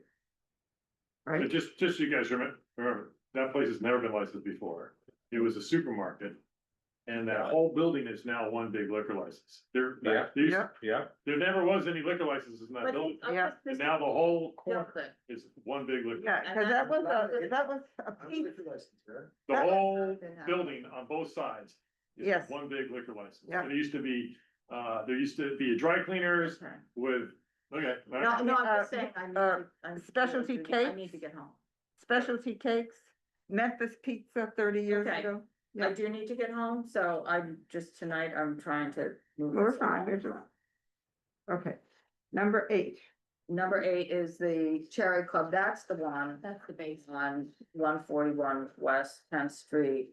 Oh, I think that compromise I that think they the compromise- agreed to was the reasonable compromise, because we did the last seating 11, and that's really.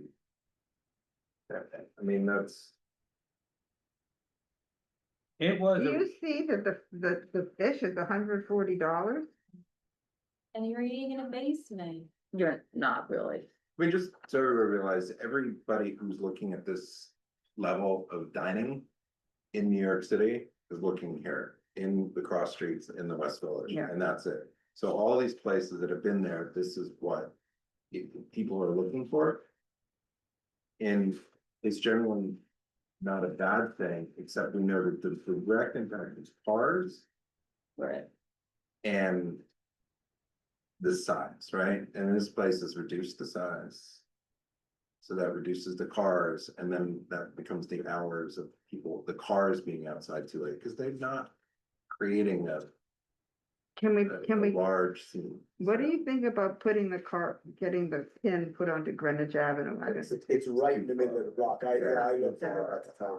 But it is the bus lane, the only bus we have. can I So I'm just just say, gonna, yeah, go ahead. that pin thing is great when they do that and everything. I don't think it is very effectual No. or matters very much. Okay, So just to be clear, if the last seating's at 11 and no walk-ins after, because that's how I've been writing these as last Mhm. reservation, no walk-ins. That means nobody at the bar, that's right. essentially, so that's 50 seats in total. That's basically, I think he said there's one table with 6 seats, one table with 4 seats, I see on here. So, and there's a bunch of places with 4 seats, so it means, all I'm trying to figure is, that's 25. But Not even. irrespective of that, Two they're not people, gonna advertise that right. at the last seating time, it's gonna be 10 earlier. o'clock, right? And they just said if somebody wants 11, they'll do it, and then still have enough time to have their full dinner. Mhm. You know, we've heard this enough that all these places are, this is a level that you can't say to your customer, oh, hey, you got 30 minutes to eat dinner and then you gotta go. You know, that's, because that's not the It's too experience expensive, that right. Yeah. the people are booking. No, this is a special place, for most people are going to them for some events. Some people it's a regular thing, but most people, you know, so you wanna, you know, we, the customers too, that we're looking at, make sure that they have the experience, and that's what they said, and that's why I brought up to them, well, then is 2 hours sufficient? At the short term, why would you be able to be open later, or do your last reservation Later, because then you're not. And then they said, okay, and then cause they were pushing 11:30 for Right, them, but which suddenly made no that sense. became 11, I don't know if anybody noticed. Yeah. No, I no, I noticed that. did, that was what I was gonna say, is like, I agree with you, like, where we finally got to, I think was a reasonable compromise. I was kind of annoyed, upset when they were pushing to 11:30, because I was reading their back and forth with the woman from the Bar Association. They were saying in that, you 12. know, they were saying in that, well, 12, but also they were saying in that they couldn't agree to the hard 12 because 2 to 3 hours. they needed 2 to 3 hours, so they were saying like 11, basically, they would need 11 to whatever, and now they're like trying, ooh. An hour and a half. Like, it's like, that pissed me off, it was sketchy, also, obviously. The endless bullshit about, oh, we need to be open late for industry people, whatever it was, you know, I was almost ready to vote against them on that. Nothing else, no more, I don't need to hear any. Right. Yeah.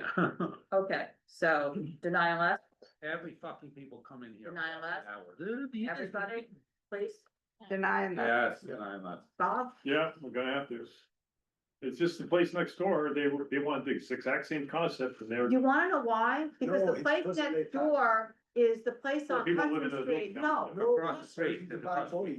he's Latau on Hudson Street. That's why those hours were pushed back. It had nothing to do with, if he had come in, if these people had gone in there, we'd be saying the same thing. This was the guy from Latau. You're Yeah, gonna we give him. were, Upright.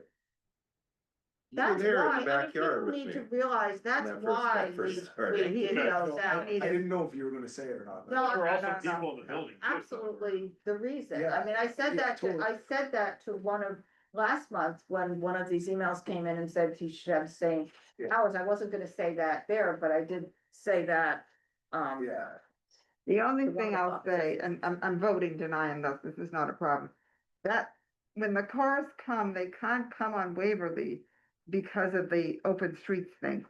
So it's gonna be a little crazy, there's, you know, a little bit less circulation there, and Christopher Street too, which I don't like. okay, I'm ready to move on to 9. okay, duty Z's. No, no. No, no, We need to just, Not saying no it's not just that. It's, let's, this is let's, the conversation if they're pursuing it, which they have to. Because it's the outdoor dining. This is the conversation to talk about all the other issues. About why there's a concern for the outside area. I was just looking, you can book that illegally constructed. You can book a party in the illegally constructed oh, no. outdoor space and it has some name as something, you know, and I think that there's such a disconnect in the understanding that everything that we've heard is trying to work around the existing regulations that every other business understands on their face of what they are. right, And that guy lied to his teeth. I remember him so well. And then the landlord too. Well, the principal The wasn't. landlord showed. Well, but that's. It's not that, it's that this was just a sidewalk cafe application, which in almost every single case. It's a very straightforward application. The problem is that the extreme level of behavior in the sidewalk space. Exists as in addition to everything else, and the problem is that they've extended that. Improper operation on the interior, which is a sports tavern, etc., and music and all that stuff into the exterior. And that's where it starts to really cross over. So you've got some areas that we've said okay to some stuff outside and whatever, you know, that's maybe great. But this is so extreme and they've extended that into the exterior space with the TVs, etc., the people watching stuff, making noise. And I personally went by there. There's a DJ in the outdoor area, which is the like craziest thing in the afternoon that I've seen in a long time. Yeah. And they But care. part of, Carter, are they allowed, are they not supposed to change, like whatever, I know they said their method of operation was like a family restaurant, they're not allowed to put up TVs then or? Well, that's what I was saying, there's some, They're allowed to. there's a little bit of room. And they in asked for that, a change in the but method of we heard one of those evolution- applications tonight. Yeah, Change the their method of evolution operation. through to that extreme level is They should not have in come the spirit, Oh, right? yeah, okay. So it's like, if you go up with something's, I mean, you're gonna get a look saying, is this Yeah. really what we're here about? But- But I think in this case, the fact that they were saying we're not a sports bar. I know, I mean, bro, there is. So that was the big concern. And I'll We just, knew it. We I just asked point him, out, we were very concerned that you're gonna be a sports bar and you're saying you're not. And he said, oh, I'll never. But I think more this than was one that, of my I will first just point meetings out. on the the stipulations say in black letters, will No. not be a sports bar. No, it And does. say in I black remember letters, this there whole will be no discussion. more than 2 televisions in the Right. entire site. I'm gonna ask They Carter, don't Bob, care. were you on the committee in 2020? Yes. Yes. I think that we were very mad at them about having large crowds in the pandemic on that sidewalk. Yes, Remember, okay, good. yes. They, So is there anything else we need to say about Well, this? why, I mean, I work with you, but it's really, we have to explain the fuller. that's why I brought up the reason pandemic. Of why we have a concern, because it's like, do we have a concern with there being a set? We have a concern sidewalk? they're gonna be lying about everything, Well, the including operation closing is at 10 gonna PM be every night outside. maximally impactful, and they tried to avoid this conversation by just agreeing to some baseline stuff, when we have further concerns that the You gotta time show is up. not gonna ameliorate that at all if they close at 10. That's a good way to say it. And also, there's the And the illegal landlord who structures on the vouched for it, he didn't sidewalk. show up either. They're thinking that going to the DOB hearing is gonna somehow absolve them from having a legal structure on the sidewalk. I didn't understand. At one that. point, she even said, oh, the legal advice, she goes, oh, that was cured, and I'm like, no, I don't think so. Well, curing doesn't mean it's permitted, just pointing out, Paying curing a sometimes, violation. Yeah, I mean, can't always cure it by paying sometimes. it doesn't mean you can keep the. To me, they're a little bit like the Oleary Pew. No, They're way worse. But hear me out, because that, it's a similar argument that they were just abusing their sidewalk cafe, right? Right. But they are the sort of fixture of the community, like they're, I mean, you know Judy Z's, and I look at the reviews and like people love them. Yep. So there is this like line of there's nowhere really in the neighborhood to There isn't. watch sports, and I think they do attract a very loyal following. Then to my point, they need to change it. And so when they do that, you operate within, there's plenty of sports bars, there's plenty of sports bars, and they don't spill out and have the sharp elbows in every Have a single bus. There's direction. gotta have another liquor license in the city though. I don't know, but I do kind of remember, and I remember the landlord, because The that's. landlord, the he triangle. lived on the top floor, he was right there. He Vouched for he him. was previously licensed, if I remember it. Well, there was a chocolate bar. Remember when it was a chocolate bar? And they. Oh, that's right. This also, this place had it, has an electric kitchen with the. Well, that's why we were worried about. Yeah. Like, well, which I Because just we've remember. been lied how we to were talking before on about this it, yeah. place. So is there anything else we need to say right now? Well, I think it ties in that we just don't think that the whole operation, why would we be okay with the sidewalk Right. if they, everything has been. Else is wrong. Well, right, and well, and also, why would we reward and agree to anything for people who have shown themselves not reliable in their representations of the past? And we still don't know what the heck that bus is. You can rent it. Hey, But you Cornelia, can't I just want. I know. I mean, well, she wasn't Have it- straightforward about that, because it's like. I'm not an attorney, so I'll defer to Bob, but where I come from, false advertising is considered a category of fraud. We should not- I think she was lying. Rent the bus together and show up and just say, oh, I guess you could rent it after all. Okay. So I'm assuming we're all deny on this one. Yeah. Yeah. I was also disturbed when she's like about the TV, she's like, oh, no, I understand, we'll have to get rid of that, I mean, if that's really important to you, and I'm like, I'm thinking to myself, like, these are stipulations, everything on here is important to me. Plus, there's a manhole. Oh, yeah, that's They've been right. covered Two manholes, one on Carmine M, on Seventh Avenue South, and they couldn't define a sports bar. By the way, if they're covering up a manhole, I mean, that feels like something the city should be getting in. Well, somebody Well, needs let's to cover make it a up then. complaint. Okay, moving on, Lilliput. Oh, boy. I have to get Poor her. Lilliput. Well, I will say, I think to Carter's point, the Block Association made exactly the kind of point that is what you have to make, and they went through the requirements of the 500-foot rule and they hit it. And, you know, yeah, well, so, And the other premises in that area were built when that was an industrial area, yeah. And they can have all the sharp elbows. Right. That's the issue, and you wanna exacerbate that situation. Yeah. Eh, She's getting tarnished with that brush though, like. No, but it's not that, it's that just even one more, because there are no restrictions on anything. Everything we hear everywhere else, everybody has little restrictions, so you're not adding into the general mix there, it's all the extremes. So even a little thing earlier, you say it doesn't have an impact, but suddenly drawing Renwick into all that operations when that's the quiet street. It's like very easy to morph it out. It could become a Because growth there, street, yeah. yeah, because there isn't anything. It's not like, you know, we got 8 restaurants on a block and, you know. Right. And it's right in the middle. It's normal stuff. so I think that, so this is the Tavern wine now, I think that's. But also the method of operation of what the business is. It can operate successfully in this. As a manner. tavern wine, yeah, Yeah, yeah. And she Easily. can always come back, and she can Right. always come back. baby Yeah. steps, maybe she And gets she can- along very nicely with that neighbor.